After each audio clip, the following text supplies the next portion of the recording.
Good evening, ladies and gentlemen. Welcome to the fun. Before I begin, I would like to direct your attention to the pin comment in chat. You'll find 5 GoFundMe's for my friends James Colley, Angela Arreaga, Moonshot, the Hey Camel, and Maddy. They are all great people who are following hard times, except for James, who's not an asshole, but he's my asshole. So, if you have it in you to give anything, please do. Greatly appreciate it. And once again, I'm here with Mitch Nemo. Hey, Mitch. Howdy do. And we're gonna blast some aliens out of fucking space. Yes. And then I'm gonna remember to start my stream. Let's start my stream first. What do we do? Where's my button? There we go. I should just do it at the same time so you can get your intro in on my channel as well. I don't know why I think I have to wait. It's all good, my friend. But welcome to Space Cooties from Space. I'm Mitch Nemo, your host, so to speak. This is where Tara and I get together, talk about things, and blow up fucking Space Cooties so the space herpes don't land and invade the planet. Well, we're just playing, actually. No one wants to get the space herp. Yeah, no one wants the space herpes. And I'm still baffled that no one talks about herpes in the singular. It's always plural. I have the space herp. herp. To be not only baffling, but frightening. Apparently the herpes have a horde mentality. Let's get some coffee in here. What do you say? Alright. I come with a question this time, though. Okay. Well, a discussion topic, really. I forgot what it was. Oh. What do you think is the, for good human mental health? What do you think is the importance of playtime? Why is that such an important thing? Alright, so for humans, we have existential dread. And playtime allows us to temporarily escape that existential dread. You know, there is that. Like, think of it this way. Mitch, if every day you went to work, you came home, you ate, and you went back to work, you would be so robotic, you know? There's no time for you to unwind, and you'd go crazy. But right. With playtime, you know, it's that one, we'll say 2-3 hours, you can unwind, you know? I call it decompressing. Yeah, decompressing, unwinding, it's all pretty much the same. All the same thing, basically, yeah. But I'm just saying that there's a lot of different phrases for it, is what I'm getting at. Yeah, you know, but it's that time where you can just shut off your brain, you know, do what you love to do, and realize why you go to work. You know, you go to work so you can have time to do the things you love. Right, without well, I think I'd heard it said in reference to war, actually, but someone, I forget what show or movie it was. Mm-hmm. But someone was having himself a good old time in the middle of a war. I don't think it was in the middle of combat, but it was in the middle of a war. Mm-hmm. And one of the other combatants on his side was trying to jump his ship. You know, what do you think is so funny? Why are you can't be laughing at this stuff. We're in a state of war here and blah, blah, blah. And the first guy says, you know what? If we can't laugh and have a good time, then what the fuck are we fighting for? Yeah. I kind of align that way. You know, if we're dying out here for the sake of dying out here, then what is the point? Exactly. You know, I get it. I completely get it and understand.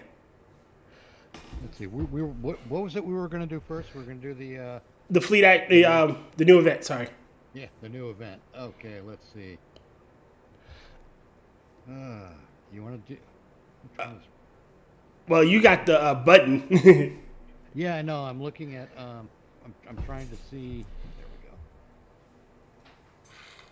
It's all Klingon stuff too. Oh, there it is. Yeah, kind of, except for one. Do you prefer to do ground or space? Doesn't matter. All right, space it is. Let's do Gateway to Grethor. Even though that takes place around Kronos. Why not? Okay, except... All right, first question. This is a little outside of... I'm not sure how much you know, but have you heard about the issue with the female Space Marines and the 40K shit? Yeah, I've got a peripheral knowledge of it. All right, so... here, how about this? I'll tell you what I know. Okay. That way, when you present your question, you know how to do it better. Okay. I know that 40K is a thing, and it's been around for years. Okay. And it's got a huge following. Mm-hmm. And I know that there are exclusive female classes / armies. Mm-hmm. And now the lefty... Shut up, Kyivedam. The lefty leftersons are trying to jump in and say it's sexist because there are no female Space Marines. Okay. And they're trying to impose female Space Marines on the game. Yes. That's about what I know about it. All right, so I'll give you the little short of it and why this shit pisses me off. Like you said, there are female only orders. And there are female-only orders that are really popular, like the Adeptus Sororitas. Like people, like I know people that legitimately strictly play the Adeptus Sororitas, and or the Sisters of Silence and the Sisters of Mercy. And there was no need to make the Adeptus Custodes a all-male faction into females or add females into them. Right. It's just like the Space Marines. Making female Space Marines makes no sense because in order to become a Space Marine, your gene code is rewritten. Yes. And that's an important factor. Yeah, like it literally, like the game, the lore reason is like they really rewrite your gene code, and not everybody survives this, and females have a even less chance of surviving it. Like, there you have it. Yes, and again, my issue, if you wanted to add like female, and don't get me wrong, there are plenty of powerful female and recognized females in the game. Like one of my favorite female captains, space captains, is called the World Breaker. her whole shtick was she led a successful defense of a planet that could not be defended. Like, lore-wise, like, this planet could never be fucking defended. It was... She led the successful defense of that planet. Have her story told. Have her brought to the fore. Right, yeah, it's... For example, we don't need to build a female Captain America because... There are female heroes. Yeah. Because we have Storm. Yes. We have everything over here at the space dock. The shipyard. That's the word I'm looking for. We have Storm. We have Jean Grey. We have Scarlet Witch. We've got all these female heroes. Okay, Rob, real quick here. I don't know if you're familiar with this TFO or not. No, I'm not. Okay. We have to close these gateways, and you have to get within range to do so. Okay. The trick is that the green ones will stop the troop transports from achieving the planet. Okay. So those are the ones we got closed. Those are the ones that with priority. The rest just spawn ships that you can blow up. Those ships never really do enough damage to the troop transports to blow them up. Okay. But the radiation gateways will. Alright. And you can take up a position where you can hit a couple of those things at once. Or not at once, but you could be within range of a couple of different radiation ones. That's what I'm trying to do. Okay. Because a lot of my playstyle now is just I can just sit there and shoot.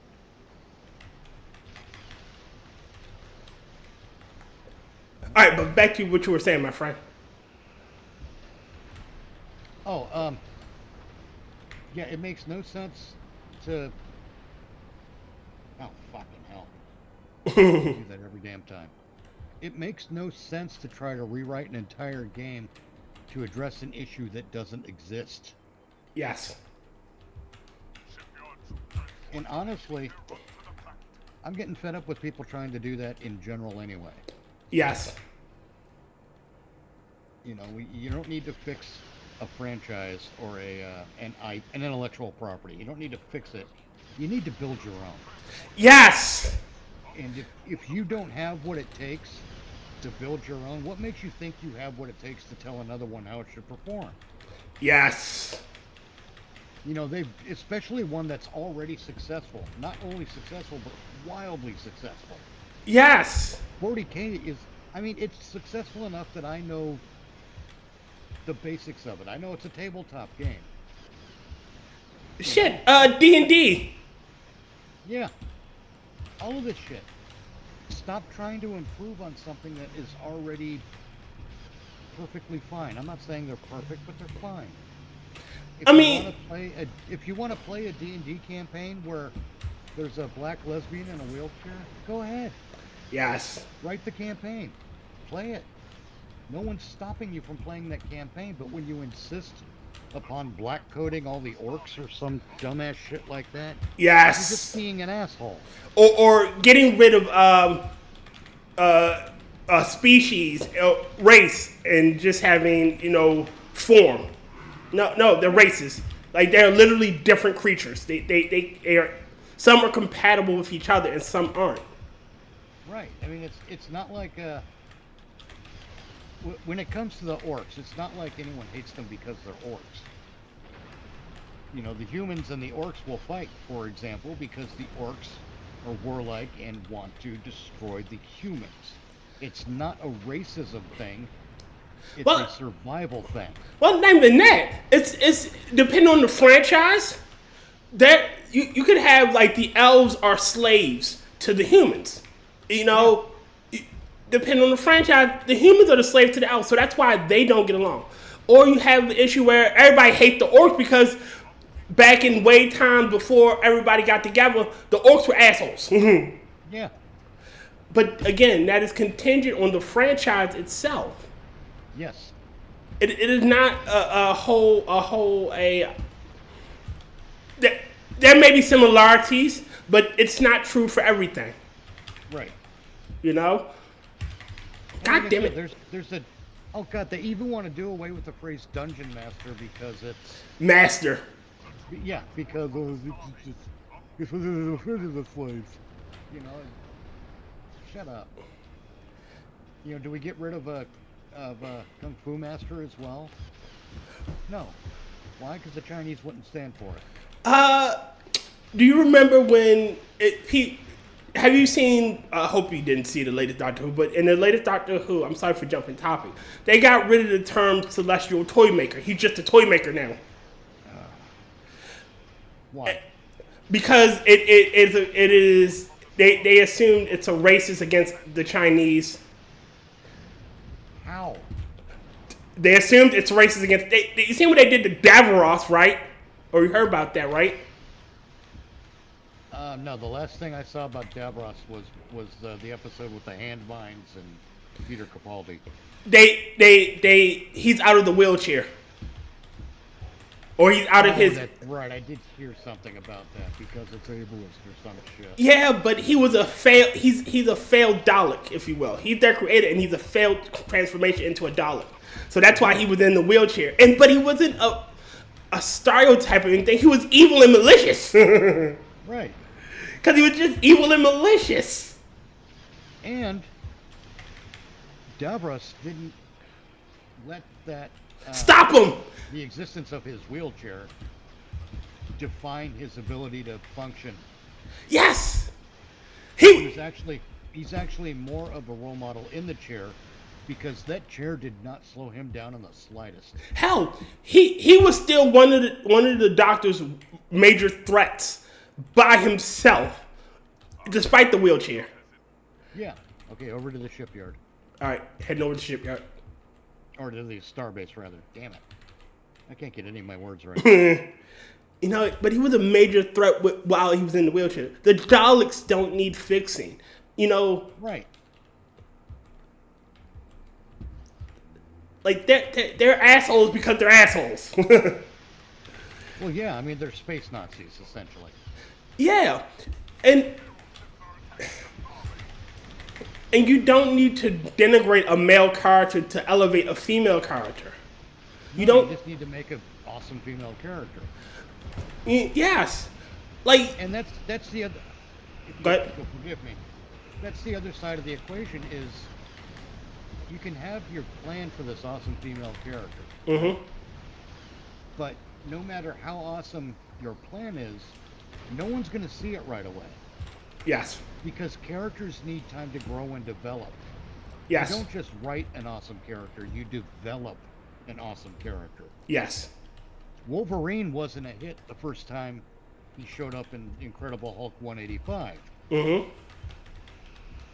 That took development for Wolverine to become the hit that he was, and then they turned him into a wuss, I'll admit. And I don't like him anymore because he's too sentimental in all the wrong ways. Wolverine is supposed to be the defining characteristic of Wolverine has always got to be he's a badass and he knows it. Yes. That's going to be his defining characteristic, and everything should flow from that. And you could do a lot of shit from that, with that as a foundation. Mm-hmm. But they know they wanted to make him a lovesick puppy instead. And that destroys his character. Well, it's insulting. Him pining over Jean Grey. Insulting. Especially when he's had better better lovers than her. Oh God, yeah. Like, honestly, brass tack, Jean is mid. By comparison to some other women that Logan's been with. Yeah. Like, Yeah, but I often, well, no, I don't want to get into that because it's goofy. But I kind of have to. I often wonder when they're developing these characters. Yo, Rodden. Hey, Rodden, if you want to hop on, you're more than welcome. It's your server. Yeah, absolutely. You don't have to play the game to join us. I mean, this is we just talk, and with the game is mostly just background. It's visual noise. Yeah. Speaking of, let's not just stand here and be boring with the visual noise. Let's get into that last episode. Oh, God, Jesus. Get that garbage out the way. Well, no, actually, this episode I'm not entirely disappointed with yet. I think it's actually been a pretty good, or this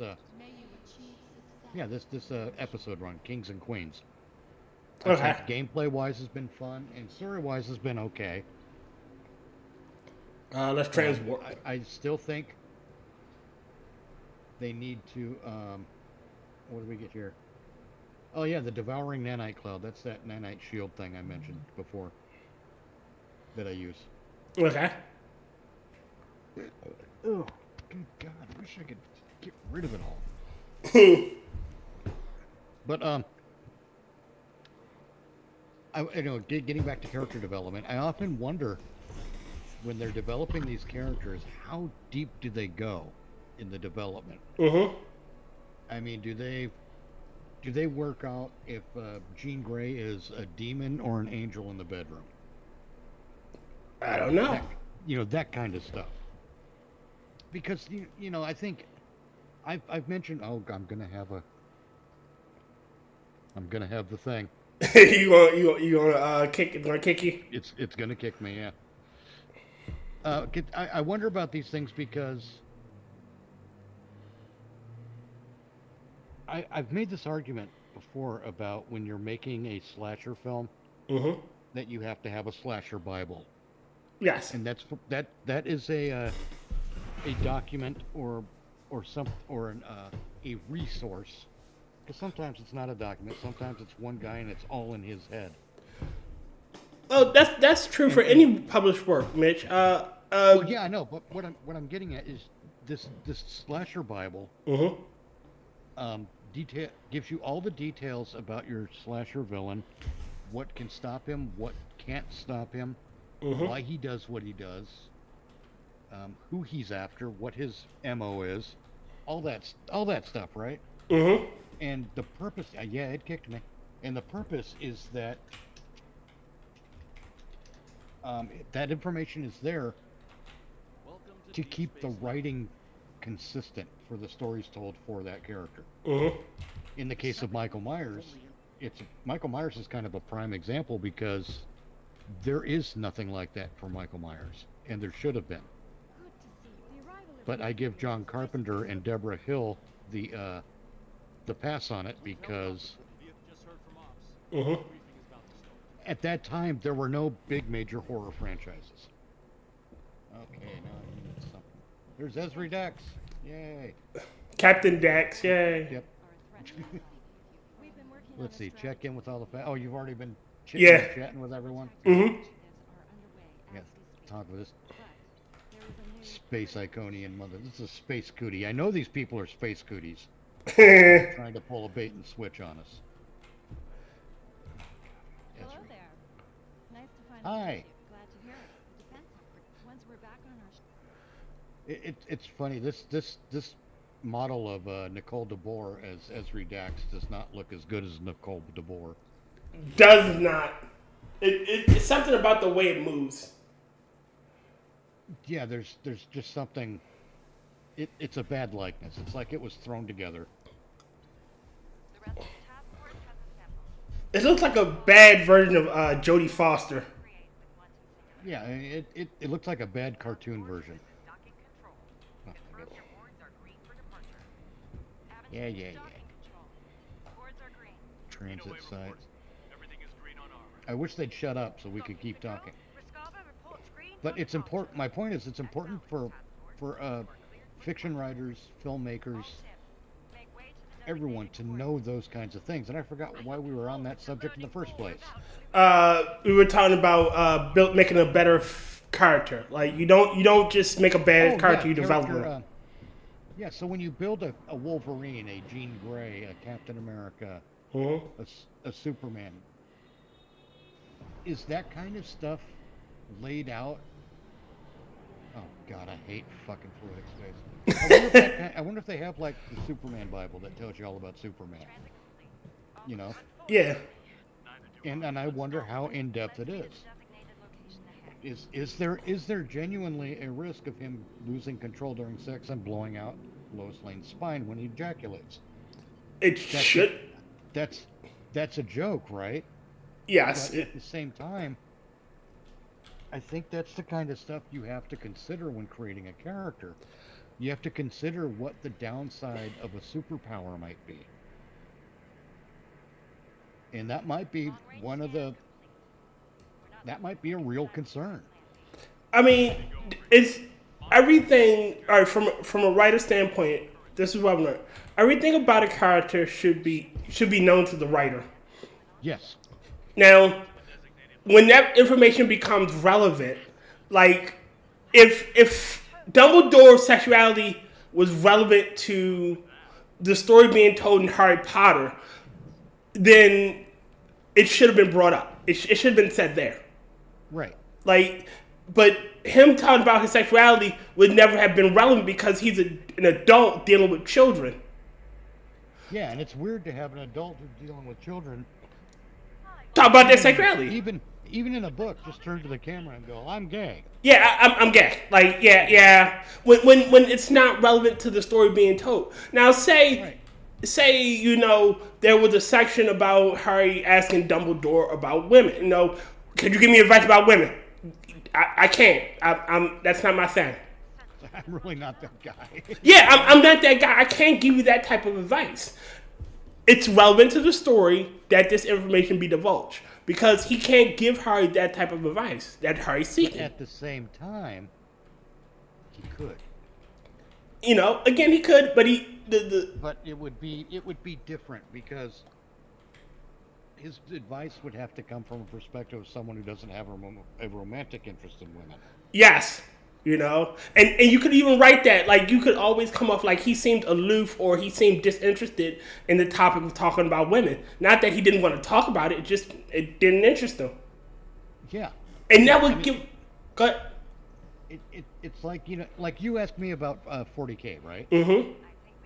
And I'm not a fan, but I recognize that there is a fandom, and I recognize that I have some facts of the game. Mm-hmm. And it's not being a fan doesn't mean I hate the game. It's not my thing. Yes. But it doesn't mean that I know nothing about it. Mm-hmm. I know enough about it to determine that it's not my thing. Yes. So, if Dumbledore were to give advice on that level from that perspective, that would have to reflect somehow in the writing so that it makes sense. Yes. It'd be weird if, like, Dumbledore, me personally, I prefer redheads. Redheads with a nice shapely butt. Yeah, but to have him say that and then he's gay, he couldn't give that type of information. Right. I thought McGonagall was hot when she was younger. Yeah. Why are you giving me that type of information when that's not your thing? Yeah, Undine. God. I still prefer the original name. Yeah, species 8,462. All right, 72, whatever. I have to say it that way because it's technically correct. Technically correct.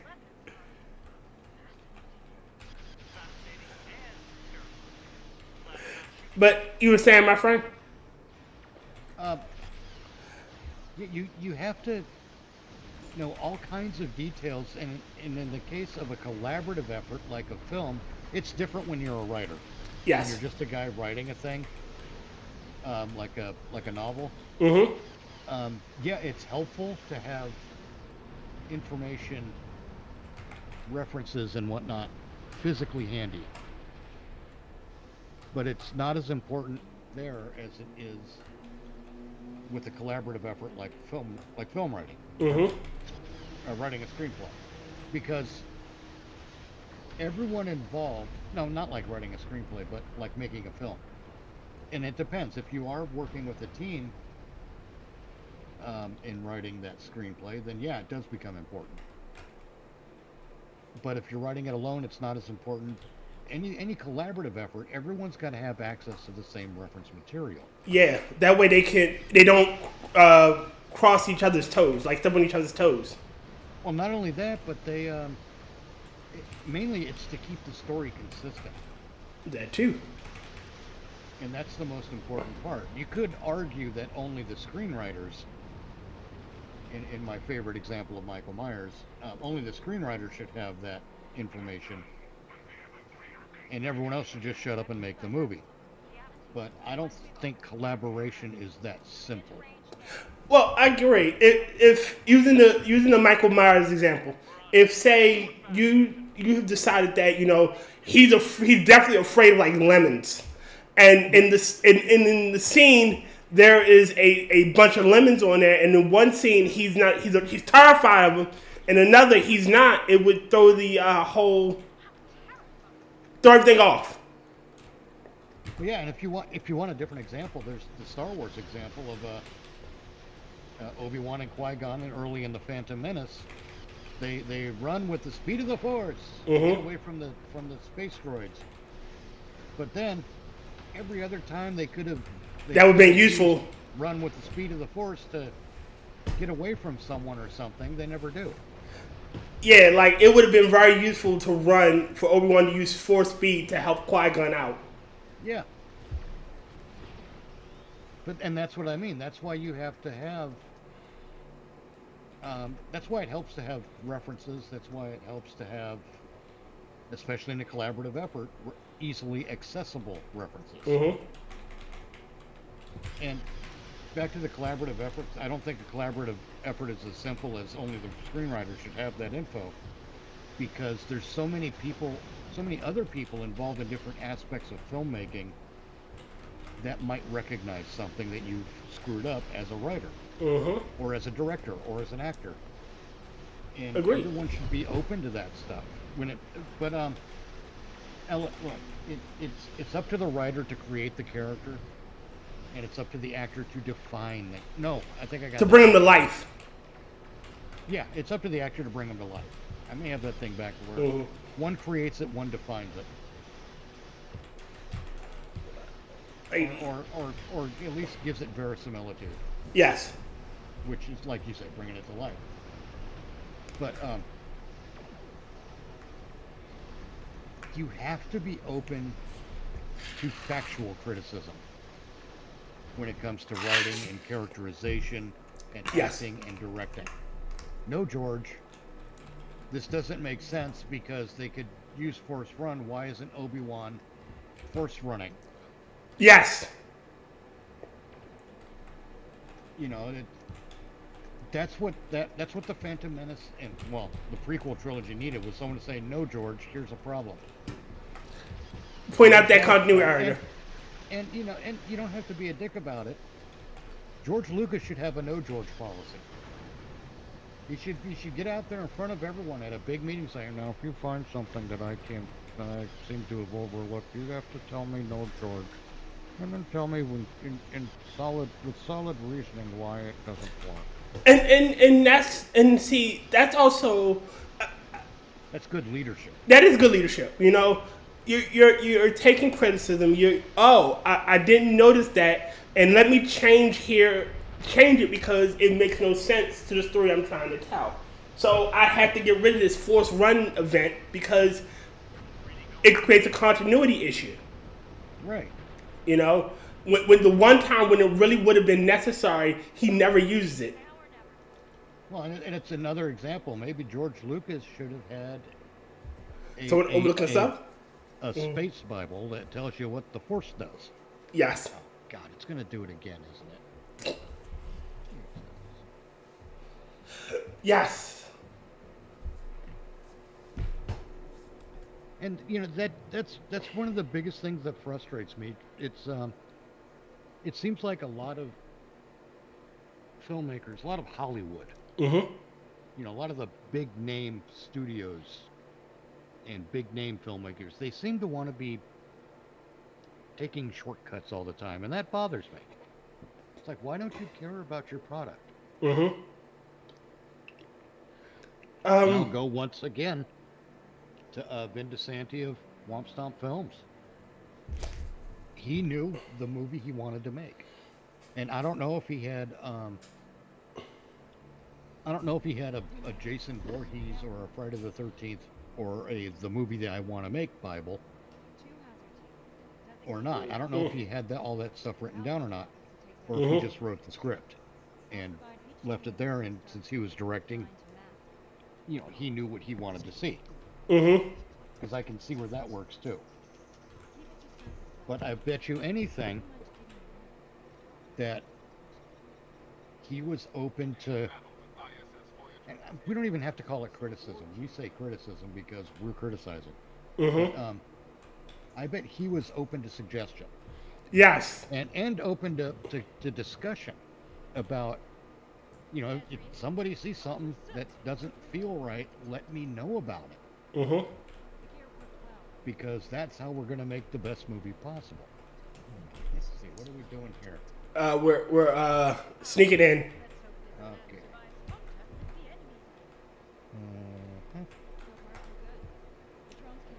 Have you already? Oh, you have moved forward. Yeah, I'll wait for you.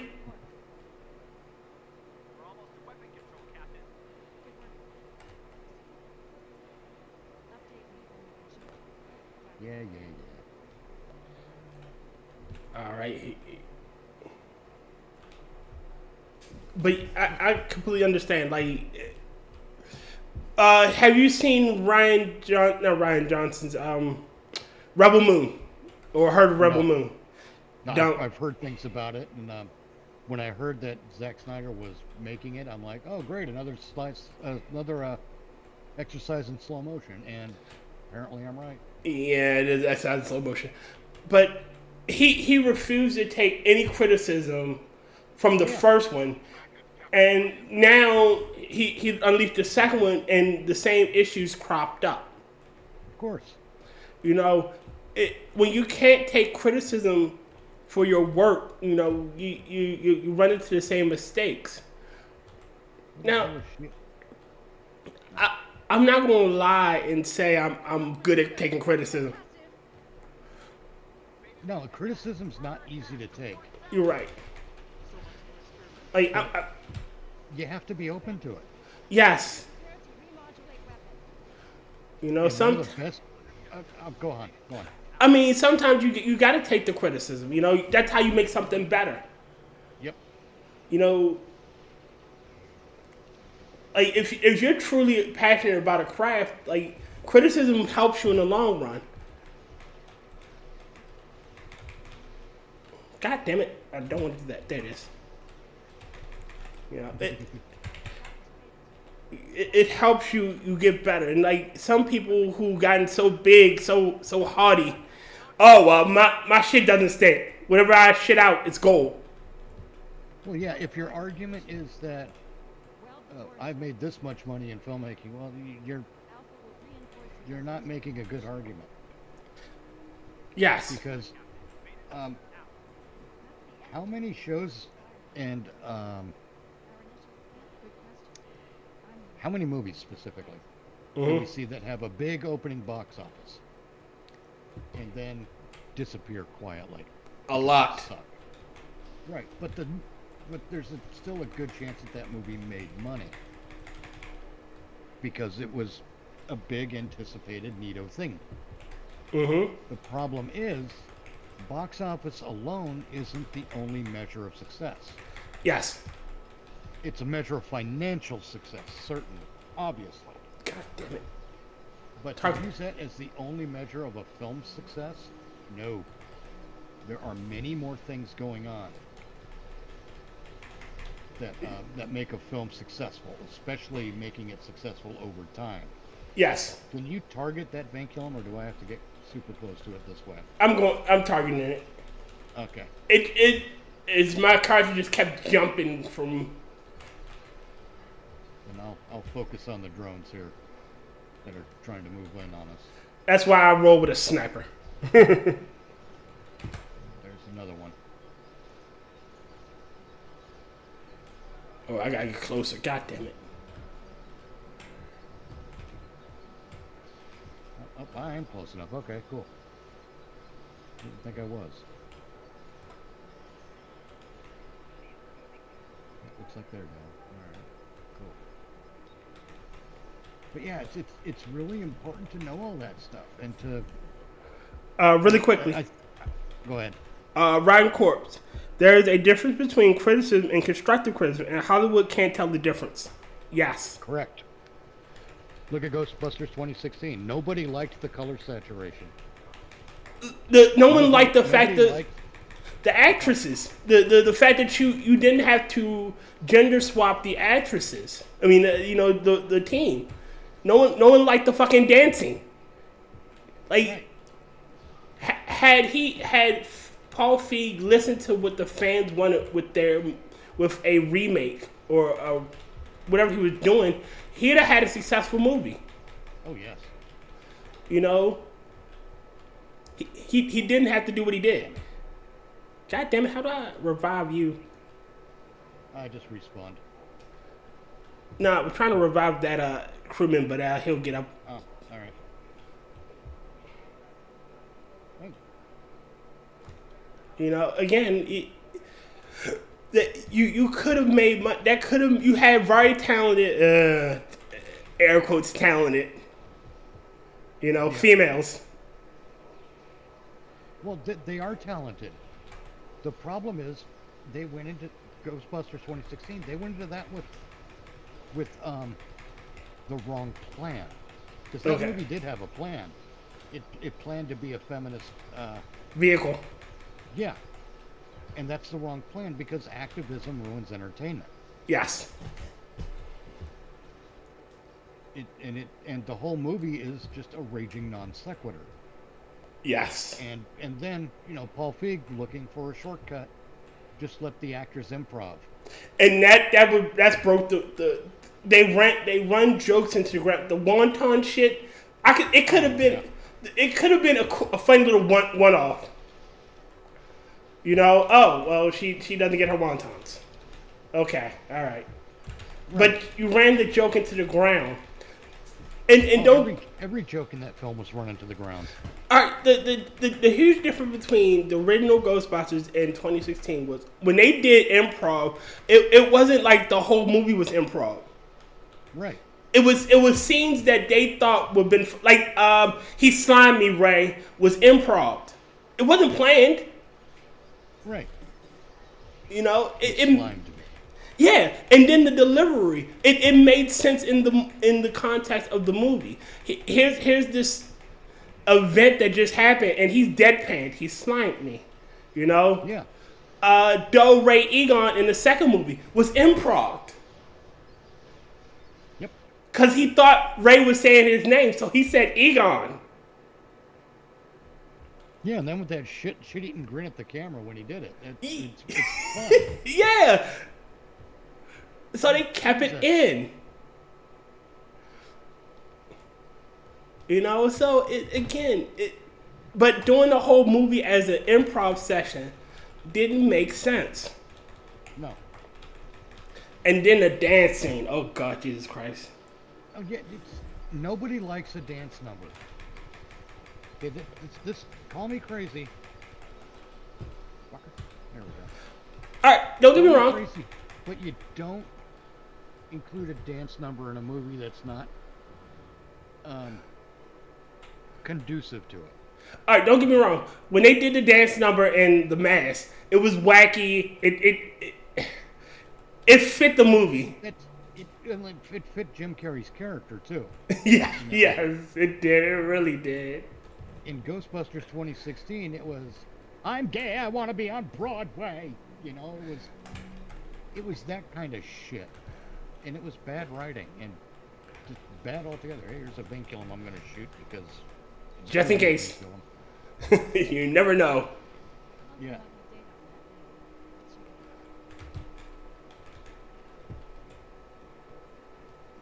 But you got to have someone at the head of the production because the director is one of the people who behaves as a leader on a production. Hold on 1 second, Mitch. Oh yeah.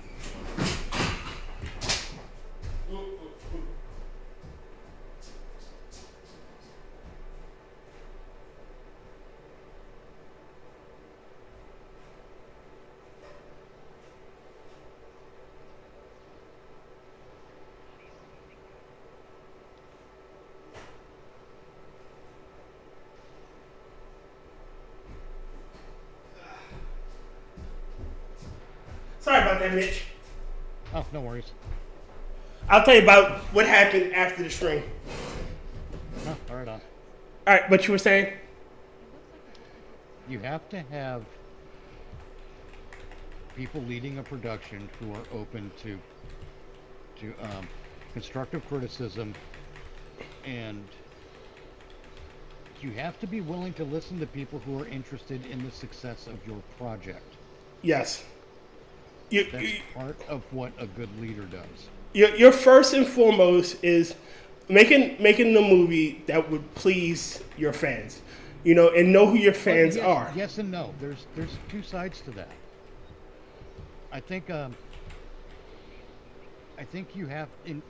do in part have to make the film that pleases you. Okay. But if you make a film that pleases you and it doesn't make sense, the fans aren't going to jump on board. Okay. There's more value in a film making sense than I think people tend to realize. Where'd you go? You're still way back there. What are you doing? I'm just trying to clear up some space. I want this. Oh, okay. There we go. Alright, I gotta revive a bridge officer.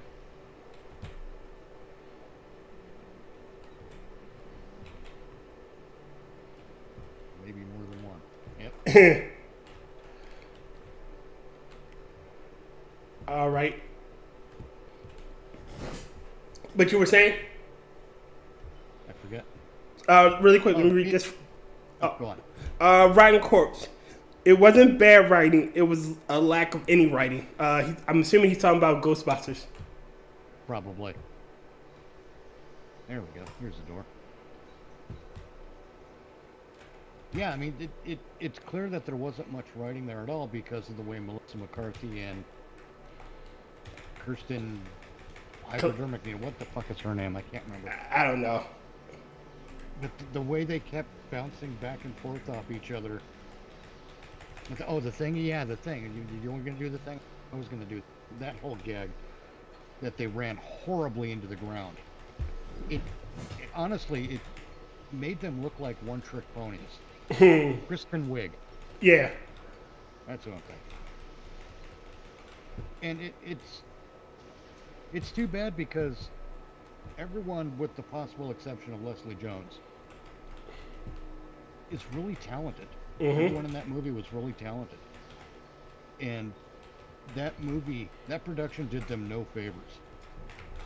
Yes. And Leslie Jones may be talented too, but I've seen her stuff on Saturday Night Live, and I'm not. I'm not impressed by her either. But that's just my personal taste. You know what I found funny? The anti-racism crowd had the chance to make her a doctor, and they didn't. They made her the everyman. Again. Yeah, that's because that's what they thought Winston Zedmore was. No, he was the straight guy. He was the straight man in a wacky situation. Yeah, but his backstory also included a degree in mechanical engineering. Yes, and he was in the unofficial third movie, which is like the first game. Yeah. He gets his doctorate. Yeah. But he was the realist. Yes. You know, he was the guy that's like, hey man, I need money. I need a job. And it had nothing to do with race. He was just the one guy who was a realist. Because, you know, he was just a guy who existed with a different background. And he was a welcome member of the team. Like, yeah. You know, in the second movie, like half the exciting incidents happened because of him. Like, he saved their life when they're in the room by himself with the picture of Vigo, and everything starts lighting on fire. He comes in and saves them. Yeah. You know, so it's not like his character didn't matter or anything. He was an important part. But the way they wrote Leslie Jones was an insult. She was just there. Yeah. Oh, okay. I guess I'm in the wrong spot. Yeah. God damn it.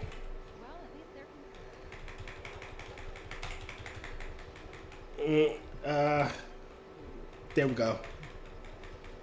Oh, glad my turret's popped off. Let's try this. Let's add a shield there.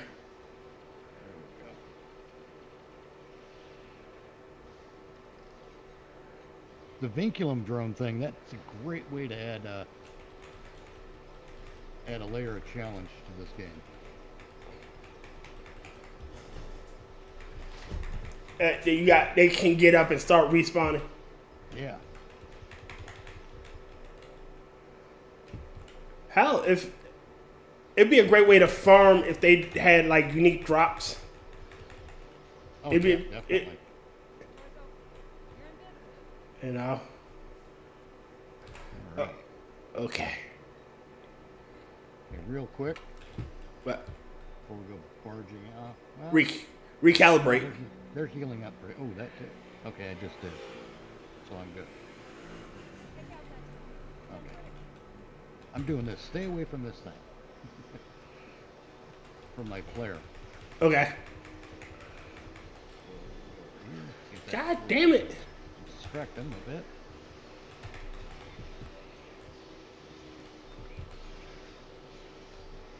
It's like playing hot potato, trying to dodge the exploding fields. Yep. I mean, they found a way to increase the challenge without just making them DPS sponges. Yes.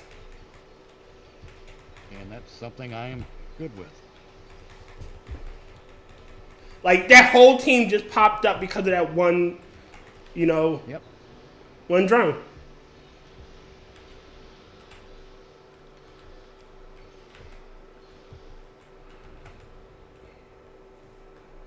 Alright. Time to get to work.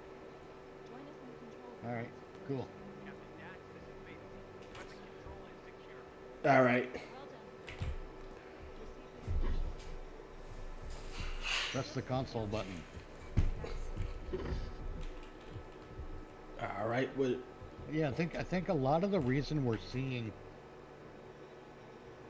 major failures in hundreds of millions of dollars budgeted films really is a lack of solid leadership, both at the studios and in the director's chair, and in the producer's chairs. yeah. I mean, if you assemble the right crew, like with the first Iron Man movie, you can have a high degree of improv that works. But I think it worked in large part because people were familiar with the source material.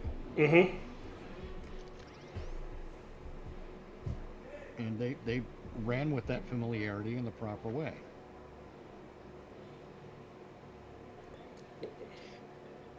Oh shit, I'm scared watching this cutscene. So am I, and you just got taken out. Yep.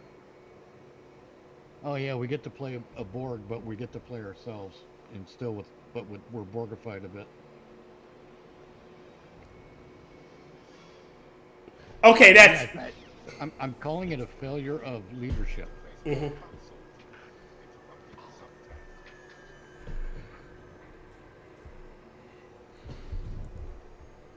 Yeah. Half of it is because, like, you got too many, like, I keep saying, too many chefs in the kitchen. You got the executives wanting to mandate shit. You got the studios wanting to mandate shit, and sometimes it doesn't fucking work. Why are there two of me? I don't know why there's two of you, but Why are there three of me? couldn't tell you. But yeah, I mean, I don't know that it's too many cooks. I think that is a component. But I think we're entering a time when it's going to be important for actors, directors, essentially hired talent, to have it written into their contracts, and this is why agents and lawyers can be extremely important. It should be written into their contracts that they not be interfered with. Yes. Or that any interference... I don't want to say interference. Any...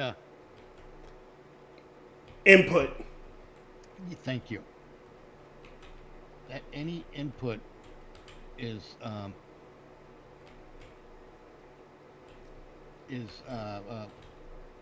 the end result of any such input is at the discretion of the director.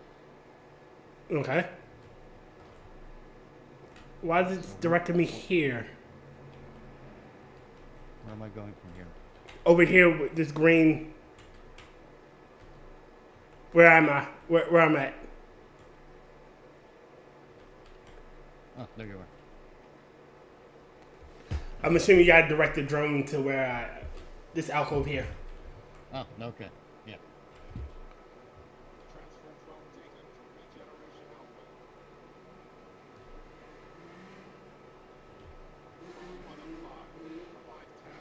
But yeah, it's in that way that there are too many cooks. I mean, if you hire a if you hire a director to direct your movie, let your director direct the damn movie. Yes.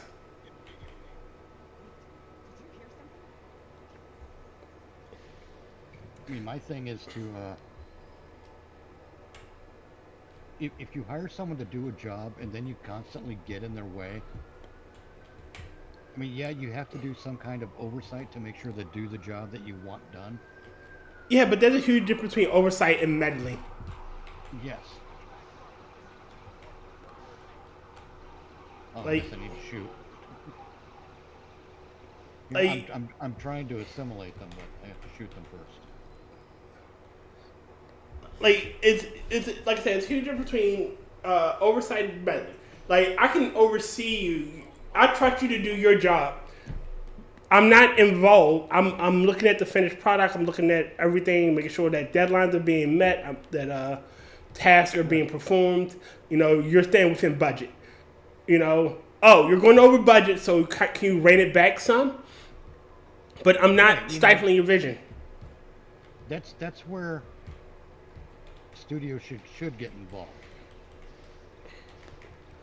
You know, If it's looking funny and things aren't getting done and the dailies look like absolute garbage, then yeah, maybe the studio should get involved and look, tighten your shit up. Or we'll find you in breach of contract. Rotncorpse really quickly. It also seems like Hollywood thinks they are breaking the mold while still trying to stay within the mold, if that makes sense. Kind of like they're trying to reinvent the wheel. It does. I understand. I get that completely. I have the same impression in many ways. But you know, my when it comes to this stuff, I think my area, and I'm not even going to say I'm a specialist, but I think my area is in story for the most part. Okay. Because, whoops. Damn it. There we go.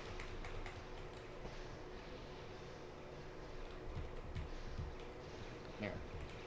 Sorry, I had to kill a thing. I forgot what I was talking about now. I know I was on about being my thing being story more than anything else. Yes, we're talking about how Hollywood is trying to break the mold while staying within the mold. One of the tricks is we have only so many stories that can be told. You know, there's only so many heroes' journeys. Yes. There's only so many variations. The trick is not in telling that story, but in telling it in an interesting way that's new. I mean, you don't have to tell it in an interesting way that's new. I mean, there are some old stories that I love.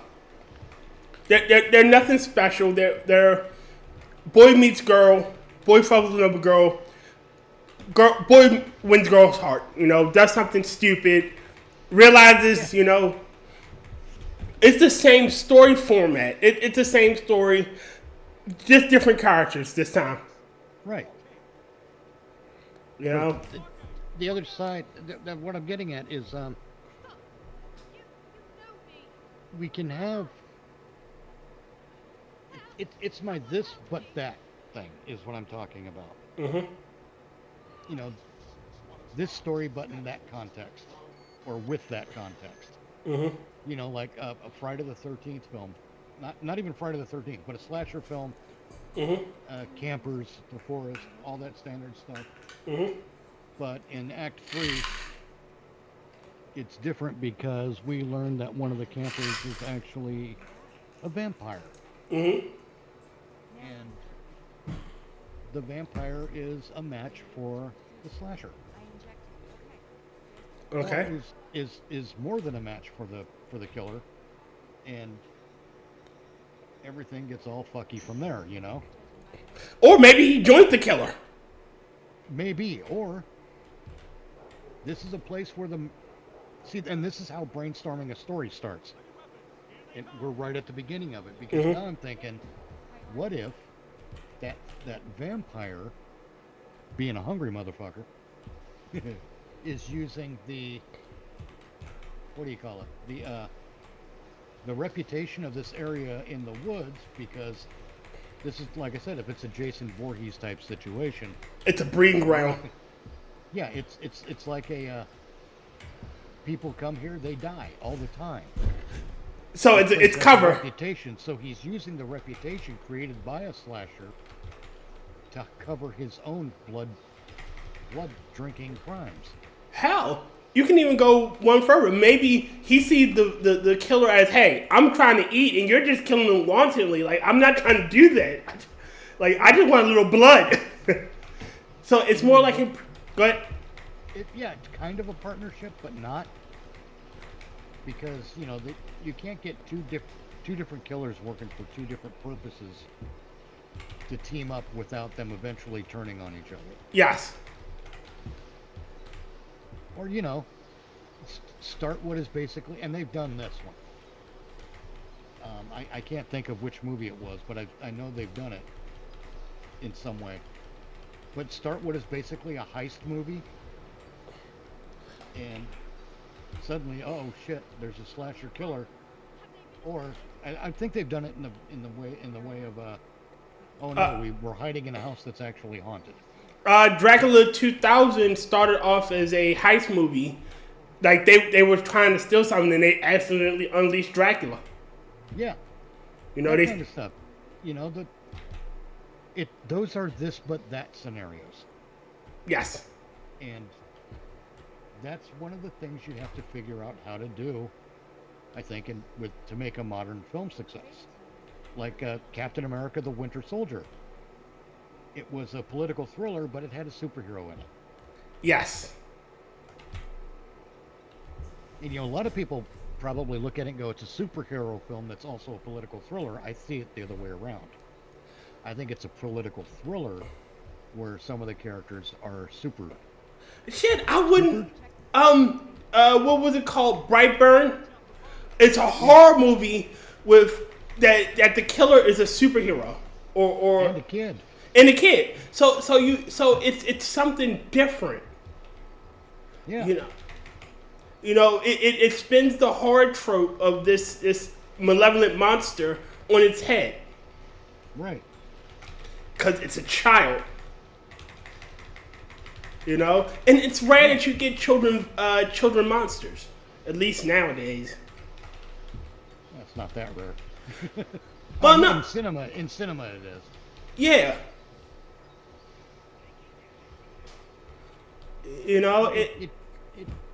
It really is, and there's a Hollywood's got some dumbass rules, and they're cutting themselves off at the dick with them. Like they never want to show or hint at a kid getting killed, even in a horror film. I think the last one I saw Unless where a it's a child, teenager. the last time I saw a child get killed, get murked was in Demon Knight. Yeah, probably. I could think of a couple of examples, but there was a recent Halloween fan film called Happy Halloween that you'll find on Jimmy Champagne's YouTube channel. And fun fact about that, Vin DeSanti helped with it for Monks on Films, and he actually plays Michael Myers. Ooh. Does a damn good job at it too, by the way. Because Vin understands that it's not just wearing the mask. He's also played Jason Voorhees in his own films. Okay. And one of the reasons Vin can do that is because he understands the different body languages with both characters. They both have very different movements and styles. Jesus, where's the... Damn these vinculums. It's another one. Damn these vinculums to hell. Damn you and your nodes. But yeah, it's a forgot what I was saying. Oh, and that Happy Halloween fan film. Mm-hmm. You don't see Michael Myers kill the kid, but you know he does because at one point he's carrying the upper half of the kid. Ha! And he just tosses it aside like it's nothing. And it's, you know, a lot of people, oh my god, he killed a kid. You know, he is a bad guy. You're aware of that, right? Alright, so It's not like Michael Myers is bouncing around dressed as Santa Claus and bringing presents to everyone. He's a fucking monster. alright, so if you establish like he doesn't go after kids, then it'd be a different story. But if he kills indiscriminately, then kids get it too. Well, yeah, and here's the other fun part. In the original Halloween, Michael runs into not Tommy Doyle, the kid that runs into him in the original Halloween at the schoolyard. Mm-hmm. And Michael just grabs him by the shoulders, and then the kid just takes off. And a lot of people are like, why didn't Michael kill that kid? Because it's broad fucking daylight, and Michael's not an idiot. That's the thing. With Michael Myers, there is an honest-to-God thought process at play. Mm-hmm. And he's not a moron. He's not an unintelligent killer. I mean, the idea is that he faked the being catatonic. And he simply has nothing to say to anyone. Oh, this is where you're going to get pissed off if you're watching this cutscene. Why? You'll see. You're about to see who the Borg King is.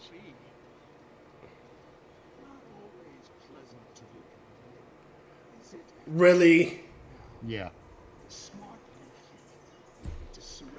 Boring, isn't it? Yes.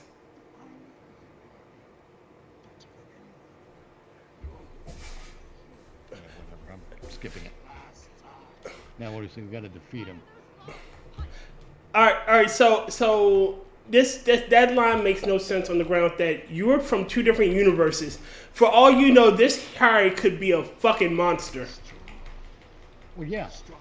Well, no, I'm talking about our Harry Kim, the one we're playing with, and the Borg King. Yeah. Yeah, I'm agreeing. I agree, man. They keep thinking that the mirror universe version of Character X is too similar to Character X that we know in our universe, and it's just not the case. Yes. Damn it.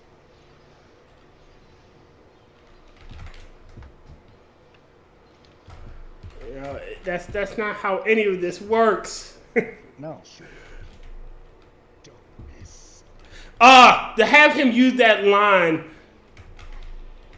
like you're supposed to be a Borg. That's a human line. Yeah. Like the Borg Queen doesn't refer to herself as the Borg Queen. We are the Hive. Right. Yeah, her basic position is I am the Borg. Yes. So to have him go, if you're going to shoot at the king, don't miss, just makes no fucking sense. Yeah.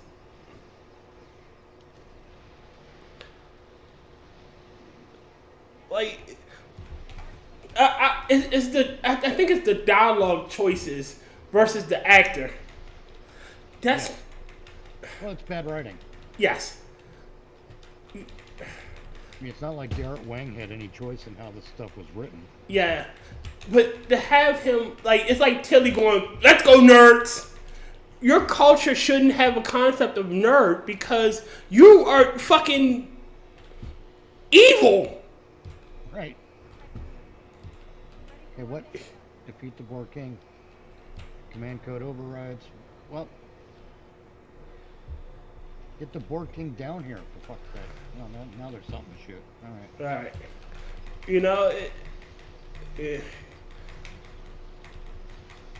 like, again, if we're gonna do this mirror universe shit, it would be, he shouldn't even have recognized Harry as himself because, again, I'm the Hive. Right. Like, I don't see myself as an individual. I'm just a mouthpiece. A target, if you will. Yeah. You know? That's it. We need fans of stories back in control of things. Yeah. Well, yes and no, because let's face it, this is fan fiction. Yes, it is. But it's fan fiction without standards. It's fan fiction without the love of the what you're writing. Like, I'm pretty sure most stories is what you would consider fan fiction, if you will. You know, like official canon stories. Well, yeah. You know, like fucking Bashir and his work with Section 31 in the fan books, in the official books. Yeah. You know, it's somebody like Bashir's story and thought he would do well as a super spy, as a spy. So they writ the book as a spy. You know, Right. They writ the book for him and Esri getting together because they liked the idea and the concept of those two getting together. Again, it was someone's fan fiction. It didn't happen in the main story, in the canon, the show canon. So I don't mind that. I get that. But it's still written from a fan's point of view. Oh, I would love to see, you know, Super Spy Bashir. You know, I would love to see Super Spy Bashir with Esri. Oh, okay, well, I get the cutscene. Yeah.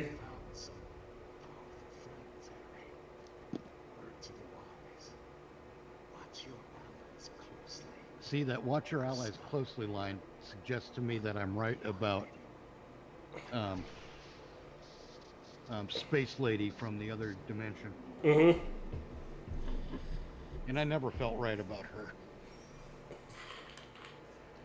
There we go. Okay. Why is she under control? What's wrong with her?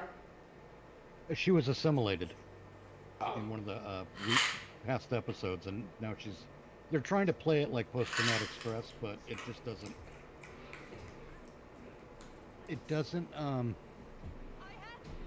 It feels forced. If you know what I mean. Yeah. It seems like they want to pay lip service to it without really paying attention to it. Again, she should have never come on this mission. Right.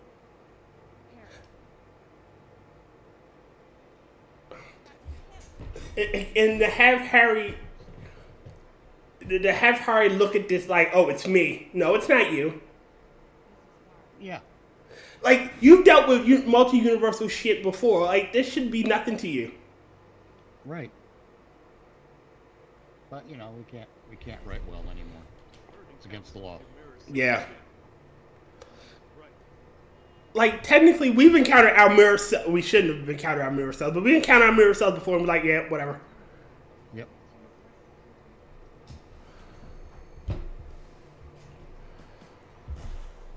Okay, am I gonna get a loading screen disconnecto? Oh shit, I'm not. Oh god, fluidic space? I forgot. Damn. Alright. I'm gonna keep chatting. I'm gonna not disconnect, but I'm gonna step away for a minute. Okay. I'll be back. Alright, hey. How do I mute myself? I don't know. Go to Discord and mute it from there. What I was talking about with the fan fiction and whatnot is that essentially, if you don't love the properties you're working with, if you don't love the source material, if you don't love, you know, the books or the games or, you know, the show, you get shit like Rings of Power. You get shit like The Witcher. You know, you get shit like fucking Resident Evil. And it pisses off actual fans. And those are the people you're trying to court. Because they're the ones that will make your show. Like, somebody decided that Wesker should be black. Why? What the fuck is the point of black Wesker? Like, don't get me wrong. Lance Redding's a great actor. and a phenomenal, and God rest his soul. But he should have never been Albert Wesker. Like, it's not the character of Albert Wesker. And then you get this property, and instead of making it about the actual heroes or making it about, established characters like Chris or Claire or Sherry Burke or, the Stars Unit or anyone close to that, like Billy from Resident Evil Zero. You give us these two little shits from these two kids that have nothing to do with anything. You give us established Albert Wesker, and then you give us, it's the story's about his daughters, and it's basically a teenage drama set in this world. No. Again, have your shitty fanfic, but you're trying to sell a product. Yeah, I got, no, I didn't get a level. Damn. I wish I got a level. Alright, go in there. God damn it. Motherfucking tractor beam.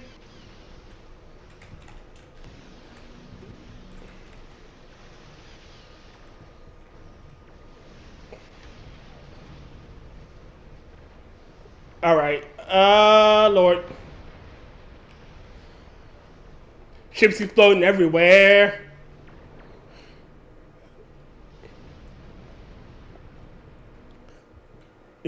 But you could have some great stories with what is essentially fanfic, well-written shit. There are some honest to God, well-written fan stories damn near everywhere for every franchise.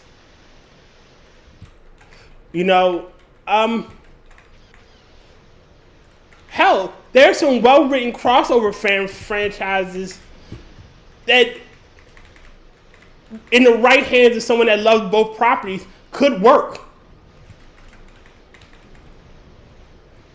We're back. Sorry, I had to address a fart that felt ominous. Rotncorpse, really quickly. The best Resident Evil movies are the first three CGI movies. Haven't watched it? Yes, because they paid respect and homage to the story they were trying to tell. They weren't trying to be its own little contained universe. And I was talking about how, like, if you're doing this and you have no love for what you're doing, if you're not a fan of what you're doing, go ahead. If you have no love for the property you're adapting, then quit. Yeah, quit. Because look at The Witcher. The Witcher started, everybody is expecting this to be lore faithful, lore accurate, and you had an actor, Henry Cavill, who was a fan of the series, so he was happy to do the job and he loved the role he played. But you had a writer who wanted to tell her own story in the Witcher universe, and not the story of the universe itself, but her own take on the story. Yeah. She wasn't trying to oh well. And again, that's bad writing. That's bad writing. And look what happened. Yep. Like her whole that it's down. It went down after what four seasons, and technically only 3 because they split season 3 and 3 in half. Yeah. And I then didn't even watch it. Yeah. I don't know what The Witcher is. I don't. But I don't watch crap. I steer away from anything where they adapt something, because I think that's a video game, isn't it? It's a book. It was a book first, then a video game. Okay. Yeah, I steer away from that now because every time they've adapted a game, Mm-hmm. they've screwed it up, Yes. and now every time they adapt a book, they screw it up. Shit, every time they Screw it adapt up in the history. same way. Well, I got one better for you. You heard of Robin Hood? Yeah. Me and my friend was talking, and that could have been a good story if they'd have scaled it down. You know, if, Is that what the modern retelling? yeah, Robin the Hood? modern retelling of Robin Hood, yeah. Oh yeah, absolutely it could. And instead of making it about a city block, make it about an apartment complex, just a single apartment complex. You know, and now you could have the card, and don't make Maid Marian a male, and don't race and gender swap Robin Hood. Like, Well, in a modern retelling, a race swap isn't as big a deal. yeah, but a gender swap is. Yeah. You know, Robin is canonically a guy, and that's the story you're trying to tell. Right. You know, and that's another issue. I think we had this discussion before about scale. Not everything needs to be a world-ending threat. Exactly. You know. If everything's a world-ending threat, then every story gets boring. Yes. You have nowhere to escalate to from there. Universe ending. And again, everything gets boring. Mm-hmm. Shit, the story of the first Avengers, the first, not the first, but Thanos shouldn't have been introduced shouldn't have been introduced. It should have been. I think they did pretty well by just showing him. Mm-hmm. And that shit-eating grin he gave at the end, or whatever, and I'll just have to do it myself. Blah blah blah. However that worked out, I think it was a good idea to dole him out in tiny doses like they did. Yes, but where do you go from that? Because Thanos is in the comics. Thanos is a major problem. Yes. Where do you go from Thanos? Like you have. That's why you reboot after something like that. I think they should have done Galactus. Or otherwise start over.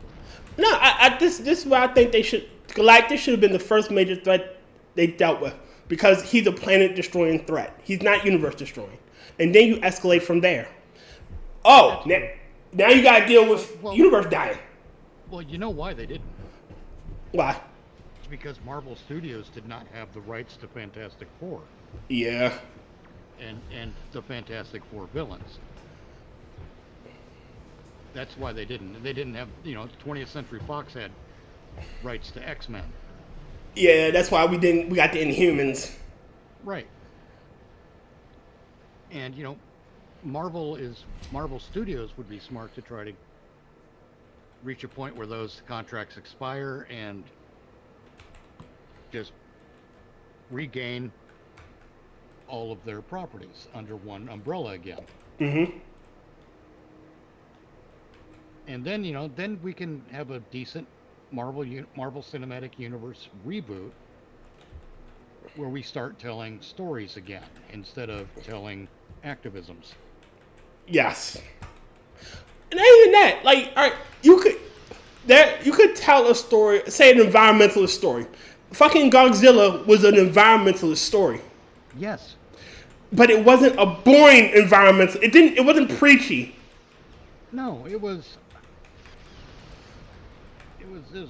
Godzilla. Let's get the hell out of here. It was an action and a monster movie. Yeah, but it was like, hey, this is the dangers of nuclear energy. Like if we overuse this power, we could get monsters. You don't want to do that. Right. A Godzilla film never said, "And let this be a lesson to you kids out there." Yes. Instead, the interesting part was Godzilla wound up being a benefit in many ways. Yes. Mm-hmm. Mm. Oh, man. They just handing out V'gers? Yeah, basically.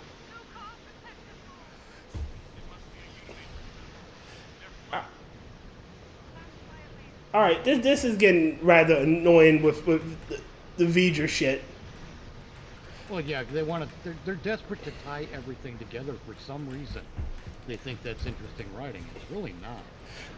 But I got one better for you. There had to be a universe where V'ger was never sent out because humans just didn't care. Yeah.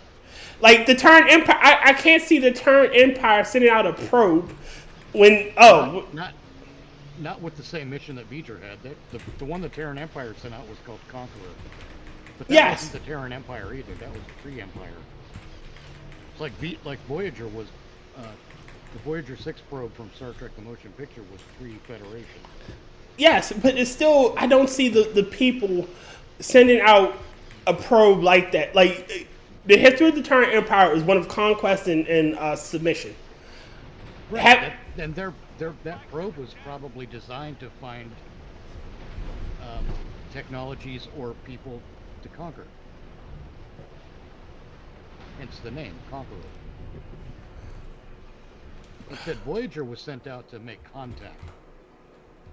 Conqueror, I imagine, was sent out to Don't fuck with us. it's in some way serve the Empire with more resources or a larger territory to control. Okay. Come on, why is oh, I guess I gotta disrupt the emitter. Ugh. Damn.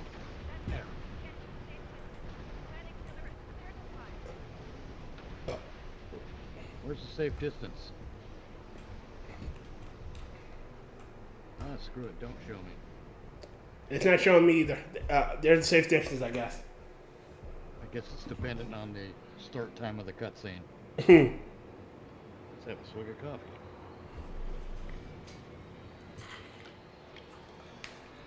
And this thing, giving the Undine a planet killer.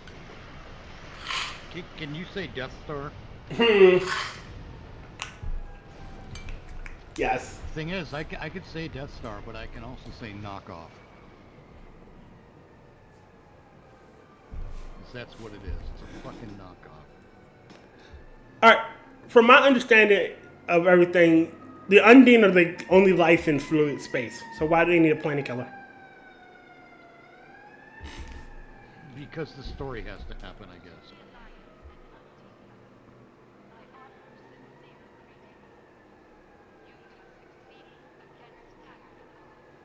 I want to hear this dialogue, see if I can pick up a clue.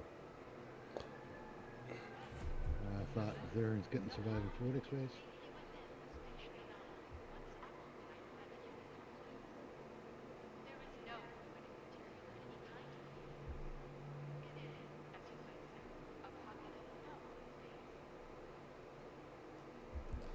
Why are you within the know?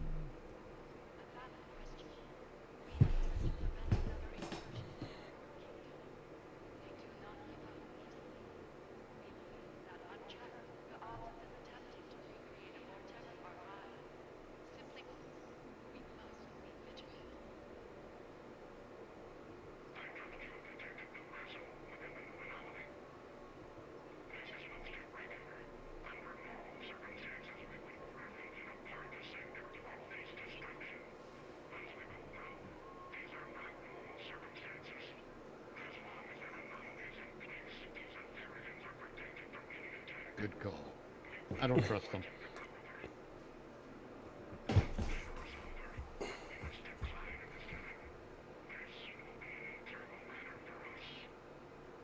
Okay, that's enough of that. Return to normal space. Cool. I don't trust the Etherians. I don't trust them either. Something smells. They smell like fish.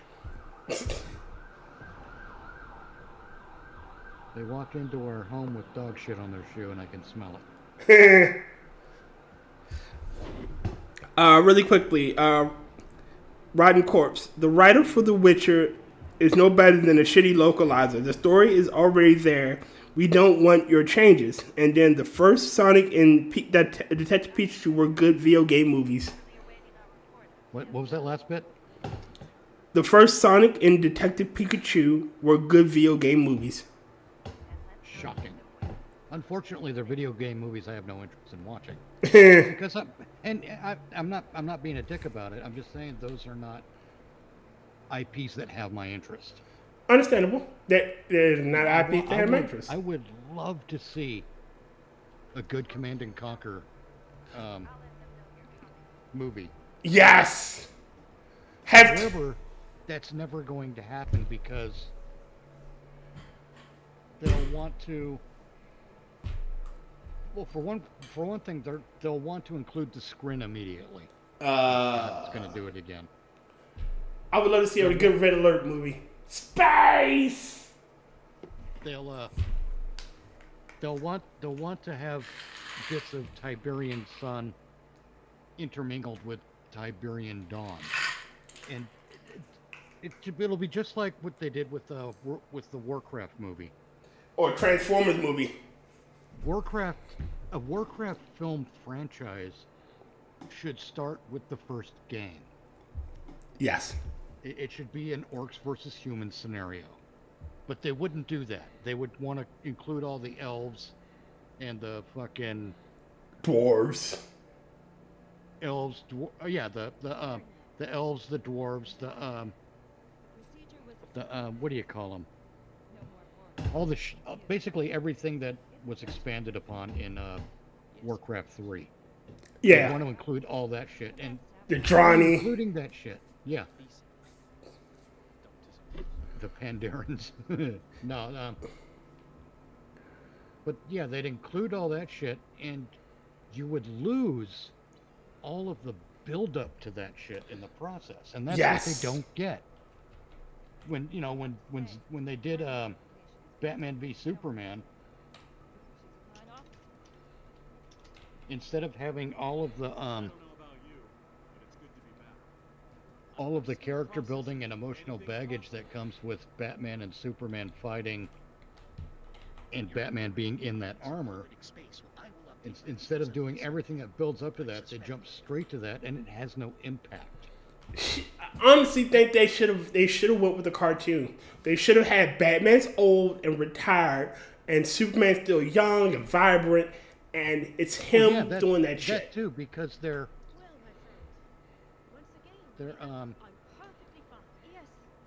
well seasoned at that point, both of them. Yes. But having Superman show up at the last 3 years of Batman's career, that's stupid. Again, Zack Snyder trying to rule of cool his way out of any real work. Okay, let's go.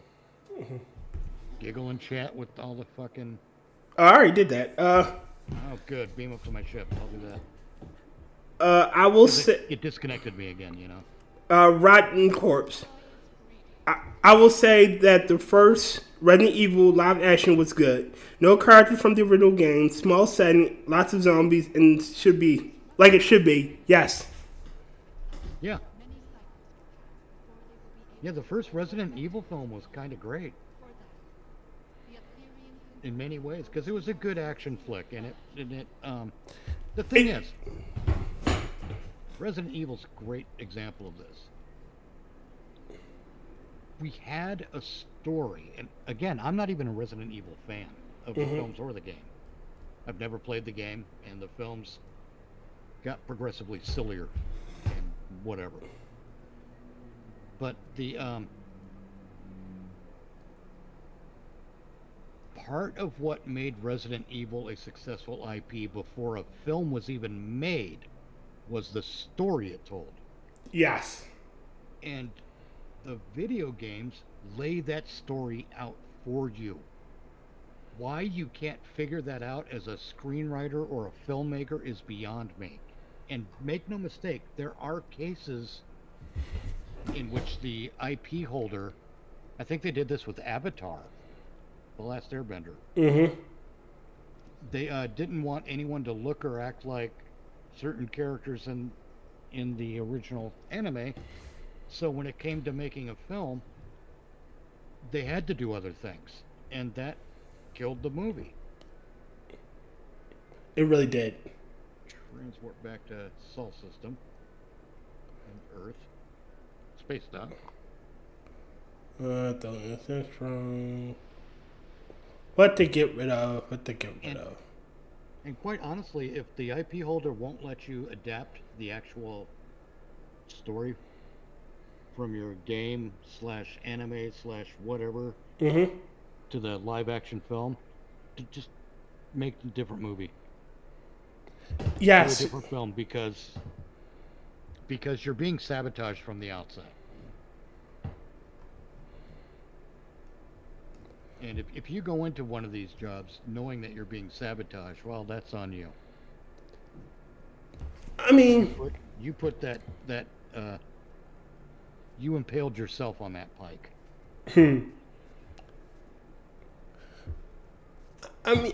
certain IPs. All right, Avatar should have been a slam dunk. You had all the makings, all the. It was already laid out before you. It's like the original Star Wars sequel series should have been a slam dunk because you already had years upon years of established works, characters you could have drew from, people you could have, hey, I want to buy, the rights to make this movie. Disney had the money to do that. Disney could have hey, shut up, take this money, give me your IP. That wasn't all on Disney. It's partly on Disney because they should have stepped in and said no to things that led to this scenario. But part of it was, with Star Trek, J.J. Abrams decided he wanted everything to be a new canon, so he created a situation where that could happen. And that way he could profit on all the merchandising and all the other stuff. All the after the movie comes out, profit opportunities, he wanted to be at the top of that hill. That's why Star Trek 2009, was it? Yeah, 2009 is the piece of shit that it is. And the JJ and the Kelvin timeline, that's why that's the piece of shit that it is. The Kelvin timeline sucks. And it's largely why the Discovery verse is the piece of shit that it is. Because Kurtzman wanted to do the same? No, Kurtzman and Abrams, I believe, are in business together, so that I think their hope was that when any Star Trek toys sold, for example, they would get a cut. The thing is, the Kelvin timeline and whatever the Discovery verse is absolutely destroyed toy sales. No one wants that shit. No one likes Mikey Spock. Right. Same thing with Star Wars. J.J. Abrams tried to do the same thing with Star Wars, and it should have been a slam dunk. You're right. And J.J. Abrams could have made bank just by taking a smaller cut of the merchandising and keeping him and Kathleen Kennedy and keeping the original books and references in play. Keeping them canon like they were up to that point. Because then we have a situation where you can adapt Heir to the Empire. Yes. And you know what? Pay Timothy Zahn for creating all that stuff. Pay him for the characters he created and for the story he told. Yes. And you know what? Maybe if he wants to write the script, pay him for that too. Because he's going to be the person most familiar with it. And he's going to bring in... What's that? I was going to say, he's going to also bring in fans of his work. Oh, Timothy Zahn read it. Let's check it out. Yeah, Timothy Zahn kind of skyrocketed to a next level of notoriety after he wrote those books. Shit, after he wrote the first one. The first one was so good that people were clamoring for the next. Yes. And I've read them repeatedly. How often do you have to reread a book? Especially a work of fiction. I've done it repeatedly with those books that I think are worth rereading, and his fall into that category. I agree. And J.J. Abrams and Kathleen Kennedy and Disney, et cetera, they would have been sitting on fucking bank. Shit, If they had just done a proper adaptation of those stories. don't you have Trilogy. You don't even have to do. There were a shit ton of other stories you could adapt it. Like people wanted to see characters like Lobaka. They wanted to see Jaden Solo. They wanted to see Kyle Katarn. They want to see Mara Jade. You know, give us those characters, and they'd have been rolling in the money. Like Star Wars would be on a massive high if they'd have done that. But they wanted to do their own thing. Greedy. They got greedy, and they didn't want to give it up. Right. You know, and they probably would have had to pay George Lucas a royalty of some kind as well. Yeah, but what? I mean, say you make $1 billion. What's I gotta give George $5 million of $1 billion. Yeah. And that's part of the thing is that one of the things about the entertainment business that people don't often discuss, people like us, I mean, is the absolute mountain of paperwork involved with the contract when it comes to an established property. Understandable. Because there's contract issues when it comes to the actors, when it comes to the writers, when it comes to the people who created the IP, when it comes to the production companies involved. Someone's got to sit and read through the fucking Library of Congress. Because Star Wars is that big. You got to read through all of that shit and do a full-blown feasibility study. And on top of that, you have to consider the following. By the time Disney purchased Star Wars and started making sequels to the original trilogy, all of our main characters were too old to reprise their roles, and because Heir to the Empire is supposed to take place 5 years after Return of the Jedi. Agreed. So, all the actors are too old to reprise those roles and do their thing again, unless you de-age them all. Yeah. That's going to wear thin after a minute and a half tops. So, maybe George Lucas is in part to blame because he should have let someone make an Heir to the Empire trilogy when it was when it was appropriate to do so, when everyone was. He should have struck while the iron was hot. Basically, yes. And then, boom, you've already got your novelization tie-in complete. So cool. So you don't have to wait for that money to come in. But for some reason he didn't, and I understand. He doesn't want to be saddled with Star Wars. And at the time he started doing the prequel trilogy, he was far too up his own ass to do a proper Thrawn trilogy.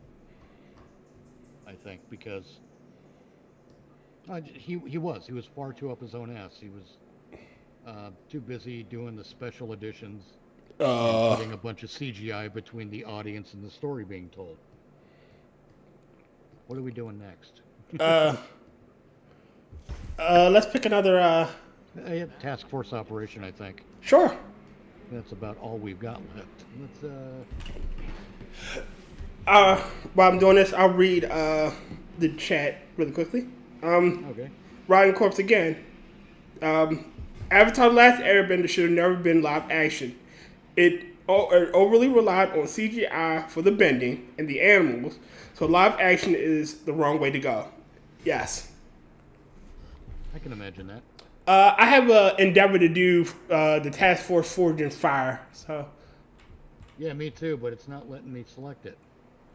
Of course. Let me see. Available Task Force. Wait. It might be because... Nope. Let me see if I can select it. Forge and Fire. Nope, it's not letting me select it either. I clicked on it and I'll wait for it to queue, I guess.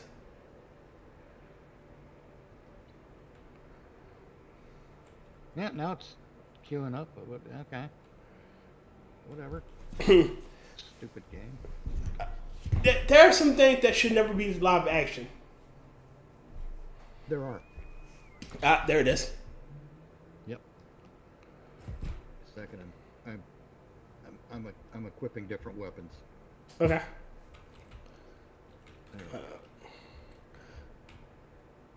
Like, Yeah, there are some things that shouldn't be live action. But well, plus they don't know how to. Yeah, we know you. Get over it. devouring nanite clouds. Wait a minute. Oh, you got the nanite cloud thing now? Yeah, Cool, because that's gonna. and my mortars. Remember, if you activate that a second time before those first 15 seconds are up, they'll disconnect from you and start attacking opponents. Okay.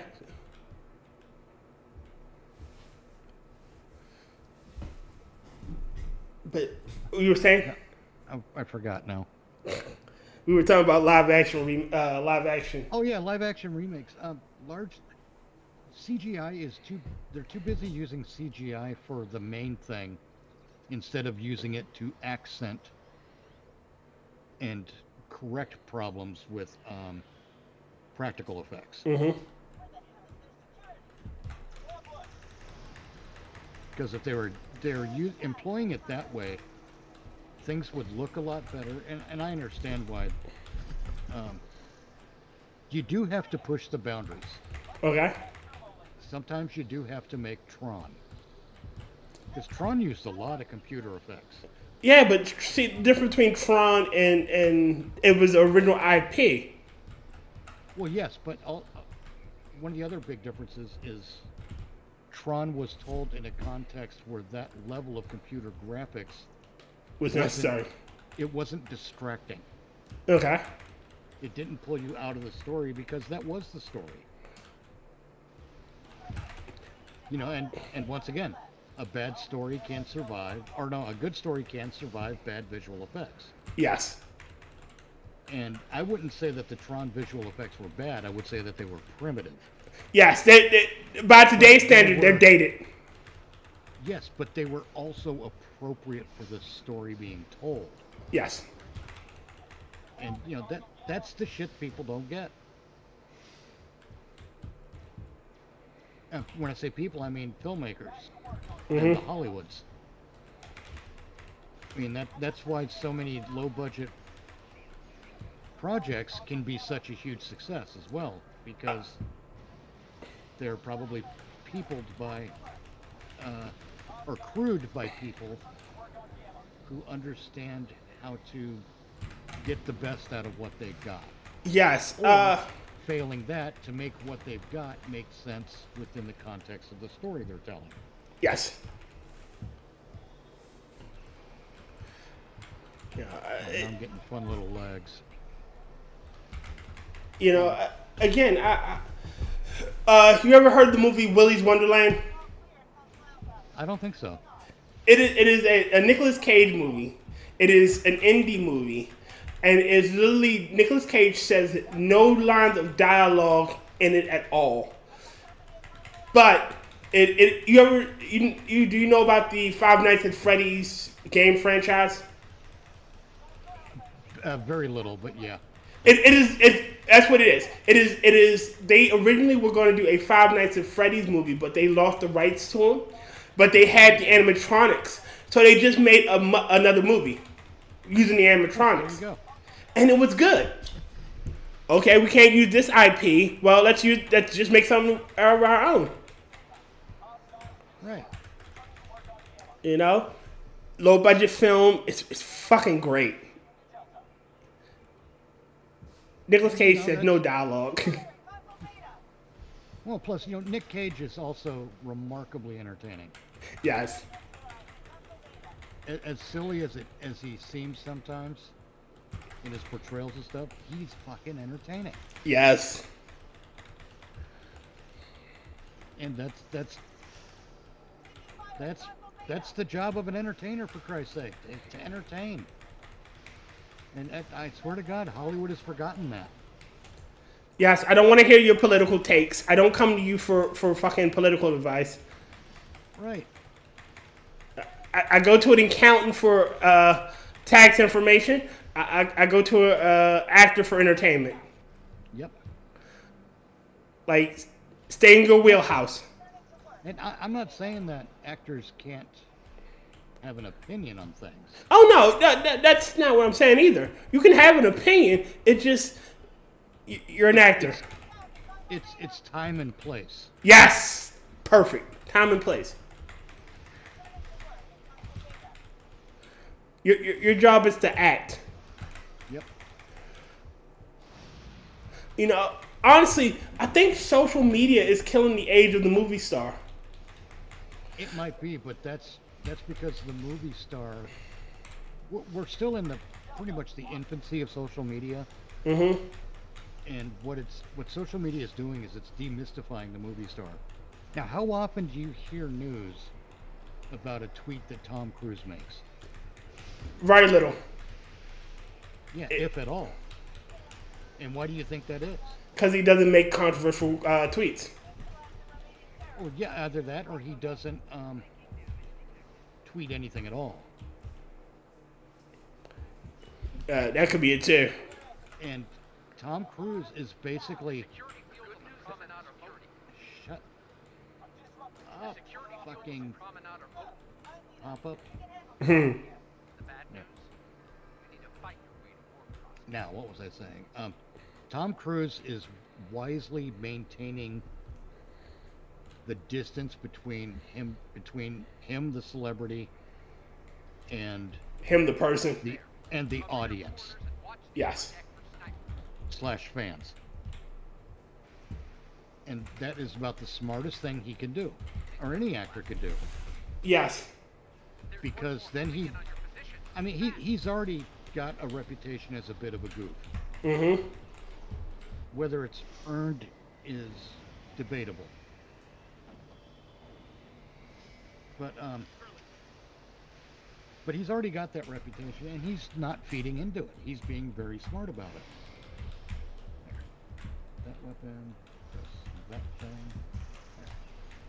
There. And by maintaining that professional distance between himself and the consumers of his product, he's maintaining the mysticism Yes. of celebrity. He's maintaining the mystery. No one knows him well enough to criticize him. Yes. Because he's not coming out and being a piece of shit political hack. Where the hell is... I'm assuming ore processing is the... in ore processing now, okay. Oh, God. It's Tilly. Alita. Oh, it's Lily? Alita? That was Yeah, Tilly. Screaming Alita. God, Jesus Christ. Charging up the disassembler for another pulse. And we've got a full charge. Hit that console to release the pulse and weaken Lita. It's time for you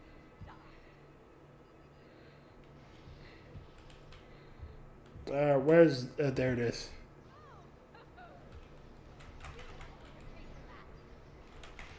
She's mobile. Hit her now.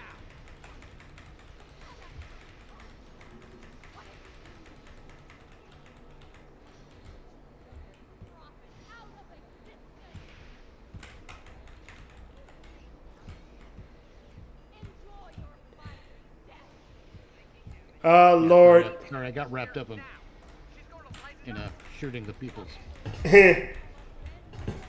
But yes, the professional distance between your audience is good. Yeah, because we think professional distance when it comes to doctors, when it comes to attorneys and clients. Yes. You know, when it comes to that stuff, we think about professional distance. But I think there are some professional distance rules that apply just as much to actors and celebrities of any kind, really. Yes. You know, don't be so in touch with your fans that you demystify yourself. If your fans like that you're Bruce Campbell, then or that you're that snarky guy that they see on screen, then go to the conventions and be that snarky guy they see on screen, like Bruce Campbell does. Bruce Campbell is his example is a masterclass in how to relate to fans. Because if it was anyone else saying to them what he does, Mm-hmm. he'd be chased out of town, you know. But because it's him, and People give him leeway. Campbell is charming as all hell, and he knows what his fans want. He can use that on-screen persona of his Yes. to basically maintain that distance and give the fans what they want at the same time. It's brilliant. Mm-hmm. You know, Wait a minute. Let me read the chat really quickly. Rotncorpse, if you're going to use a metric fuck ton of CGI, just make the whole movie CGI. And Jen T says, hi, Mitch. And hi, Jen. Hi, Jen. It's true, man. If you're going to use that much CGI, just do the whole film that way. Stop calling it a live action. Yeah. Like, all right, the movie... Call it what it is, a cartoon. All right, if they were to do Lilo and Stitch, which they shouldn't in a live action setting, it would be different because it's mainly human actors or humans not really doing too much cartoony shit. Yeah. You would probably have to CGI characters like Gantoon and Jumba and Pleakley and Stitch, but everybody else is basically a human. Right. You know, I don't think you could remove Pleakley or Gantoon or Jumba or the leader of the Federation or Stitch, but you could CGI those in small parts. Really good. Beauty, good. Going on that kind of an example, the horror film Megan. Yes. About the little girl android Mm-hmm. AI thing. That was brilliant. I bet you there was a temptation to put together a CGI android for that part, but really all they had to do was do a face prosthetic, because the rest you just cover up with clothing. Because it's supposed to be a simulacrum of a little girl. Mm-hmm. And they were really smart to put a little girl in a costume to play the part, because it just comes off so much better. Yes. Especially when the android character is interacting physically with the environment. Yes. Do you know you've ever seen Who Framed Roger Rabbit? Yeah. All right, so one of the things the director wanted, he wanted Bob Hoskins to actually look at the cartoons. He wanted that verisimilitude where he's looking at them. So what he did was he made like a dummy of like every cartoon character and had Bob Hoskins look, where those, like his eyes, look at his eyes when you talk to him, Right. They keep the realism of the action together, Exactly. But nowadays, if they're going to do CGI, they're between a human character and an AI artist character. They're not going to do that. They're not going to have like when we'll say Jumba and Nani are talking. She's not going to look at Jumba's face or Jumba's eyes to sell that. Oh, Jumba's really there. Right. She's going to look everywhere but where Jumba is. Exactly. And it breaks the illusion that this thing is actually real and in that world. Again, keep shit CG. If you're gonna make a cartoon, just keep cartoons. Yeah. Exactly. We don't need. Again, if you can tell the story within the context of the visual effect you're failing to employ. If you know what I mean.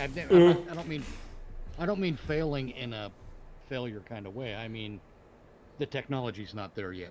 Yes. Or whatever, you know. It's not as good as you'd hoped, but this is what you have to work with. That kind of thing. Then just make that movie that features that stuff in a way that is that's not going to pull the viewing audience out of the story.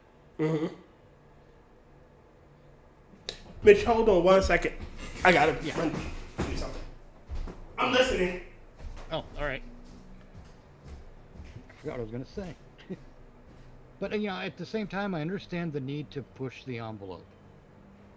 The Last Starfighter is a good example of pushing that particular envelope, I believe. Excellent film. They used they also used CGI in for a bunch of the visual effects stuff that took place in space and whatnot. They did a lot of CGI for that, and it was one of the first major productions to employ CGI in that kind of a way. Okay. But since it was all done with just the space stuff, it didn't yank you out of the story, and it's The Last Starfighter is a film that they really should go back and simply do an effects pass over and re-release. Don't change the story. Don't do any of that shit. Don't change the practical effects at all. But all of the CGI stuff in that, go through, give it an effects pass, and make it look really fucking good. That's gonna be an investment that's gonna pay off. Yes. Because that is a film that that film is widely loved, but it's not widely discussed. But the second you announce that you're gonna do an effects pass on The Last Starfighter, what you're gonna get, you know what's gonna happen? It's gonna be like when a cat hears you opening the can of cat food. Yeah, they're gonna run to it. Perking up. Well, no, ears are gonna start perking up and looking around, going, "Is that it? Is that it? Holy shit! Here we go." Then they're gonna run. Yeah. On the release date, people will be running for that shit. Because that is a damn good movie. And it's kind of a timeless movie. The only thing that really dates it is the fact that they're playing an old stand-up video game from the 80s. But, that's no big mystery. It's a technology that most people will still understand. They'll still get it. He's playing a video game. An arcade console. Yeah. Yeah. It's like, oh, this video game's a test for... Okay. Oh, and by the way, when you do this effects pass, don't do an effects pass on the video game part of it. Yeah, leave the old-timey stuff. stuff. Looking primitive, because that's perfect. It's such a good movie, too. And I guarantee you, that's going to be a huge return on investment. Shit, effects pass on that. If they, I'm surprised a fan hasn't done it yet, to be honest. Go on. If they did an effects pass on Tron, like just smooth out some of those rougher edges, Well, yeah, with Tron though, you don't need that kind of an effects pass. Well, update the visual. Maybe smoothing an edge or two, yes. Yeah. Change some. Tron would. I don't know if Tron would bring in the same amount of people. Tron seems a little more niche to me. Good movie. I'm pretty sure Tron, if they re-release Tron with a little spit shine and polish, it would bring in some numbers. It probably wouldn't bring in big numbers, but it would bring in some people. Like, yeah. I'm just not as confident in Tron as I am in The Last Starfighter. Well, yeah, I'm not confident in Tron, but it's still a great movie. Update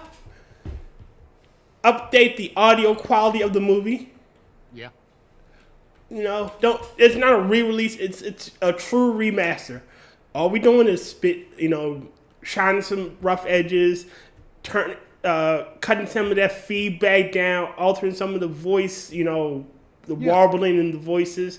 That's all we're doing. See, and here's the funny thing. They'll talk about let's do a Last Starfighter remake. No. No. Don't do a Last Starfighter remake. Do the effects pass because you'll get more money in re-releasing it with an effects pass than you will doing a remake. I guarantee it. Because the remake will be a piece of shit. I'm not like if this was Hollywood of maybe 10 years ago, I'd be confident in them not altering too much of it.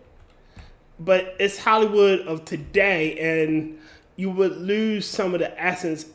All right, so don't get me wrong. Like, a lot of stuff is male-centric on the ground that some of the shit that goes on requires male. Like, having an all-female Lord of the Flies, it would never fucking be able to do it. No, because women can't. We already saw Bear Grylls try it.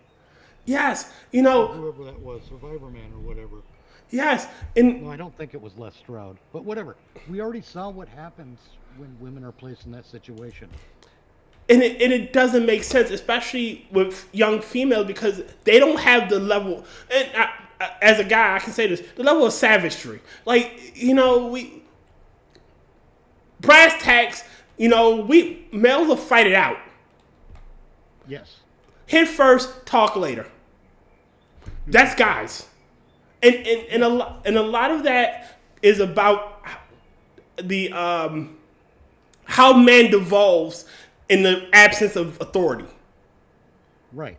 You know, females don't devolve that quickly in the absence of authority because at the very least they'll try to talk it out, or they would just bitch and complain. They'll try to do everything by committee and fail that way. Yeah, well, males are like, all right, we need to establish a hierarchy. Yep. And that's sometimes that's going to come down to fisticuffs. Yeah, and that's the premise of Lord of the Flies. That's why it works as a movie. That's why it works as a book. That's why it works. You know, Enemy Mine could not work if Dennis Quaid's character was female. Will Dandridge. Yeah. All right, by nature, women are nurturing. So I could see a female taking care of a child, even if it is an enemy child. However, a male doing it adds a whole new level of it because, you know, by nature, that's not our strong suit. You know, that's not us. Well, but actually, it is because, in a way, I think in many ways men are better at it, and here's why. And again, hashtag not all, hashtag not all men, hashtag not all women is in play. Always. I'm speaking in very general terms here. Mothers tend to protect from everything. Okay. You know, you see a kid who's gonna,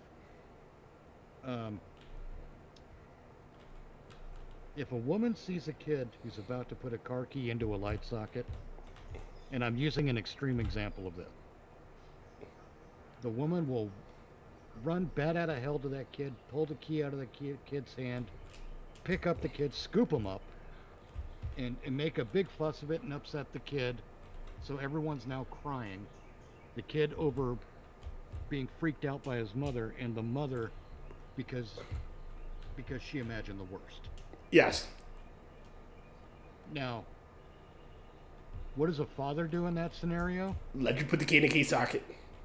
Well, the father nudges his buddy and goes, "Hey, watch this."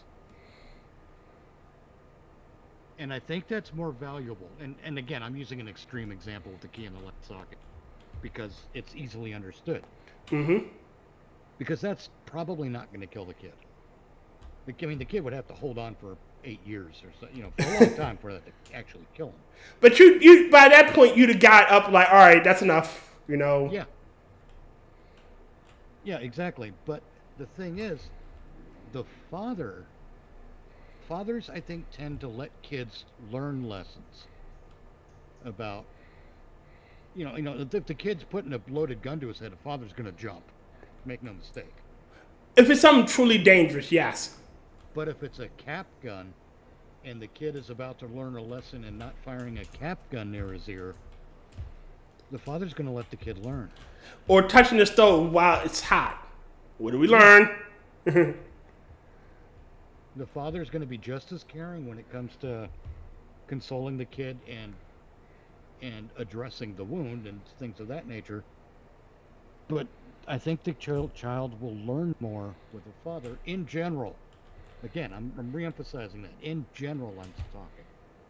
These are not absolutes. But, a kid will let his kid wrestle the dog, and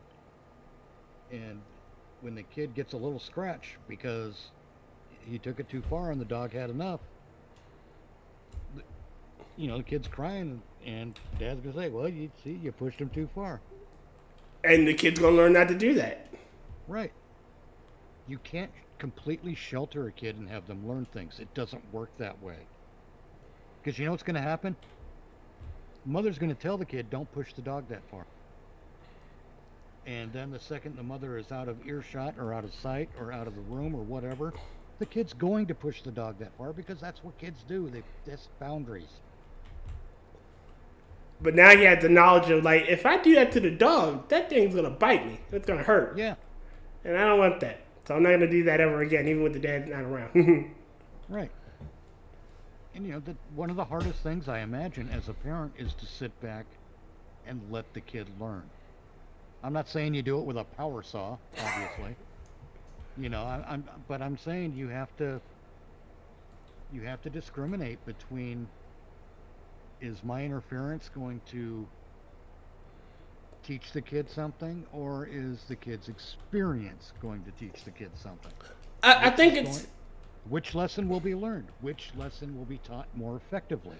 I think it's more, all right, level of danger. Like, again, using the stove touching example.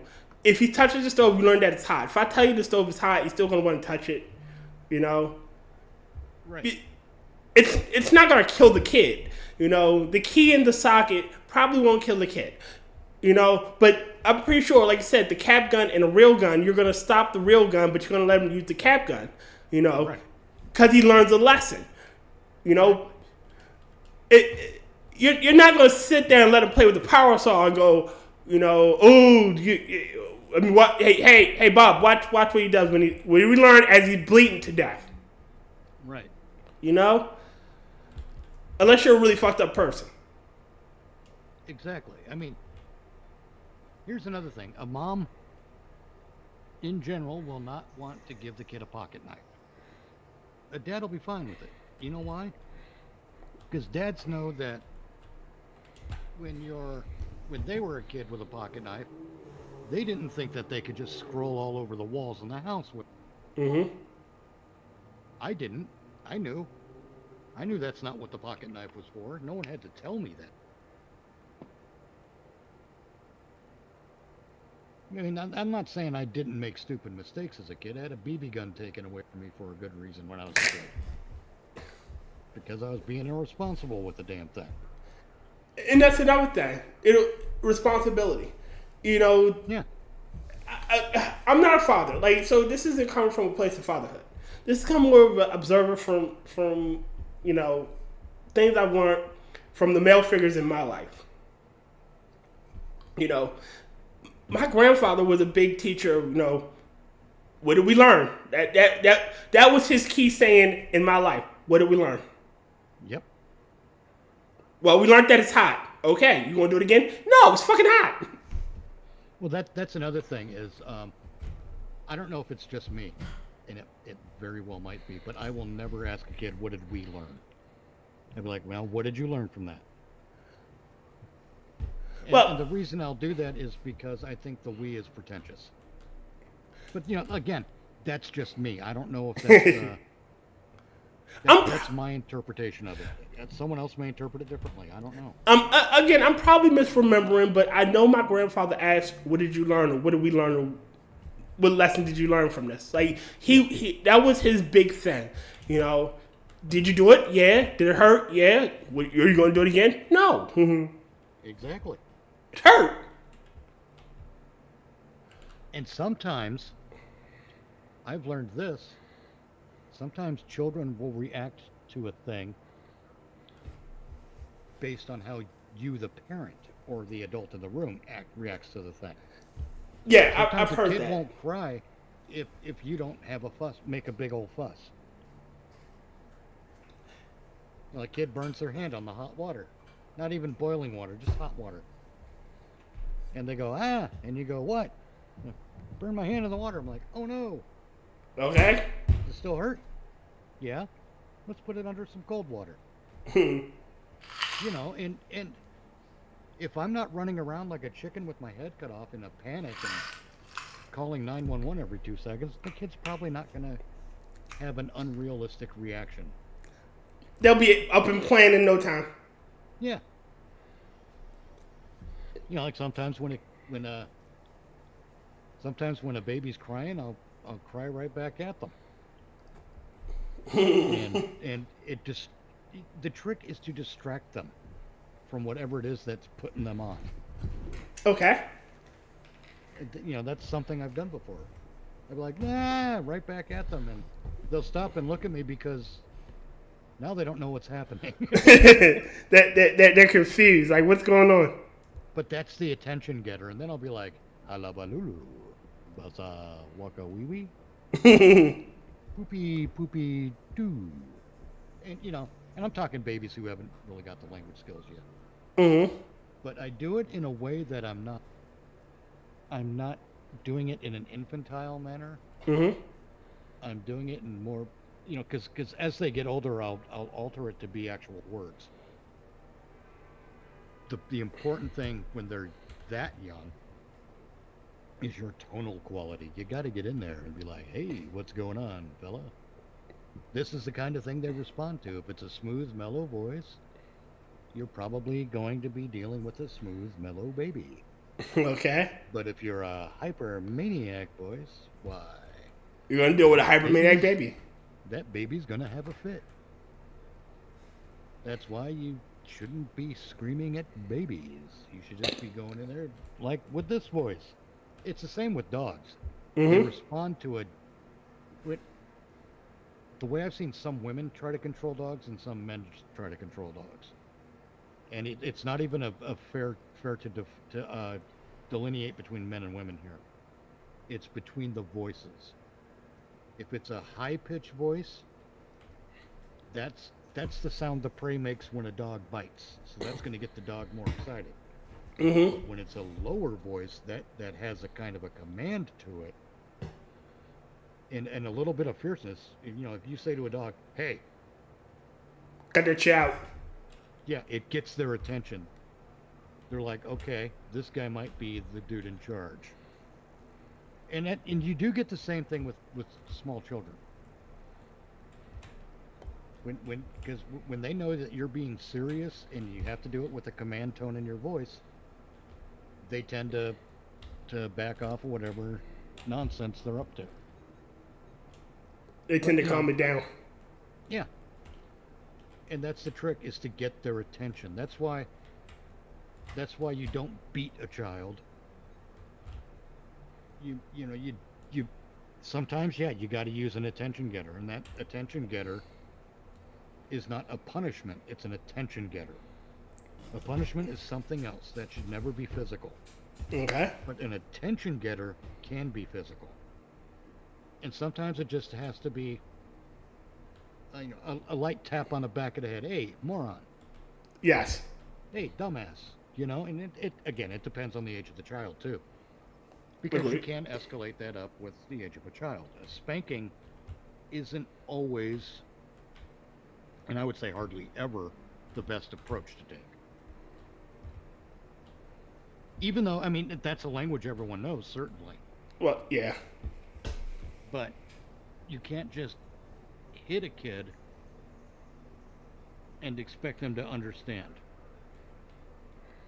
That doesn't work.